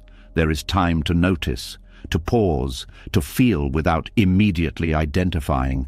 And this pause allows for separation, a separation that does not reject what is happening, but simply observes it. This changes how emotions are experienced. Instead of immediately becoming part of you, they are seen, felt, but not owned. This reduces intensity, because borrowed emotions often carry extra weight. They are not processed through your own understanding. They are absorbed quickly. And when they are not recognized, they can create unnecessary stress. But when they are seen as borrowed, their hold weakens. They pass more easily, because there is no attachment, no identification, just awareness. This is where silence acts as a filter. It slows down the process. It prevents immediate absorption. It allows for conscious recognition, and through that recognition, it protects your inner space. This protection is not about avoiding people. It is about maintaining clarity within interaction, being present without being overwhelmed, being aware without being consumed. And this requires a different way of relating to emotion. Instead of reacting to everything that is felt, there is observation. Instead of assuming ownership, there is inquiry. Where is this coming from? Is this mine, or is this something I am picking up? These questions do not need to be answered immediately. They create space, and in that space, understanding begins to form. There is also a deeper layer to this. Empathy. Feeling what others feel can be a form of connection, but without awareness, empathy can turn into absorption. Instead of understanding another's experience, you begin to carry it, and this can become overwhelming, because you are not only dealing with your own emotions, but also with those of others. This is where silence becomes balance. It allows for empathy without absorption, understanding without carrying, connection without losing your center. Because when there is silence, there is space. And in that space, emotions can be felt without being taken on. This creates a different kind of presence, one that is open but not overwhelmed, sensitive but not reactive, connected but not consumed. This presence is stable because it is not dependent on the emotional state of others. It remains grounded, even when others are not. This is important, because without this stability, interactions can become draining. Every conversation becomes an emotional exchange. Every situation leaves an imprint. And over time, this creates fatigue, a kind of emotional exhaustion that is not always understood. Because it does not come from your own experience alone. It comes from what has been absorbed. But when silence is practiced, this changes. There is less absorption, less accumulation, less carrying. And because of that, there is more energy, more clarity, more peace. This does not mean becoming detached. It means becoming aware, aware of what is being felt, aware of what is being taken in, aware of what needs to be released. This awareness allows for choice. Not everything needs to be held. Not everything needs to be processed. Some things can simply pass. And when they pass, the inner space remains clear. This clarity supports presence, because attention is not divided. It is not pulled into every emotion that arises. It remains centered. And from that center, interaction becomes more balanced. There is listening without losing yourself. There is understanding without being overwhelmed. There is connection without confusion. This is the deeper effect of silence. It creates space not just for stillness, but for discernment. The ability to see clearly what is happening, to recognize what belongs to you and what does not, and to respond accordingly.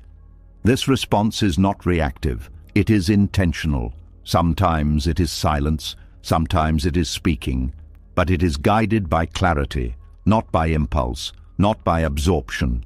This creates stability in relationships, because you are not constantly shifting based on others' emotions. You remain consistent, grounded, present, and this consistency creates trust, not just in others, but in yourself.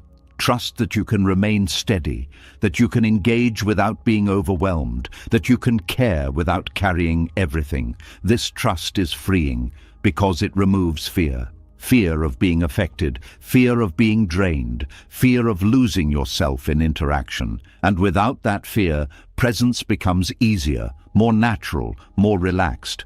This is where peace deepens, because peace is not just the absence of conflict. It is the presence of clarity.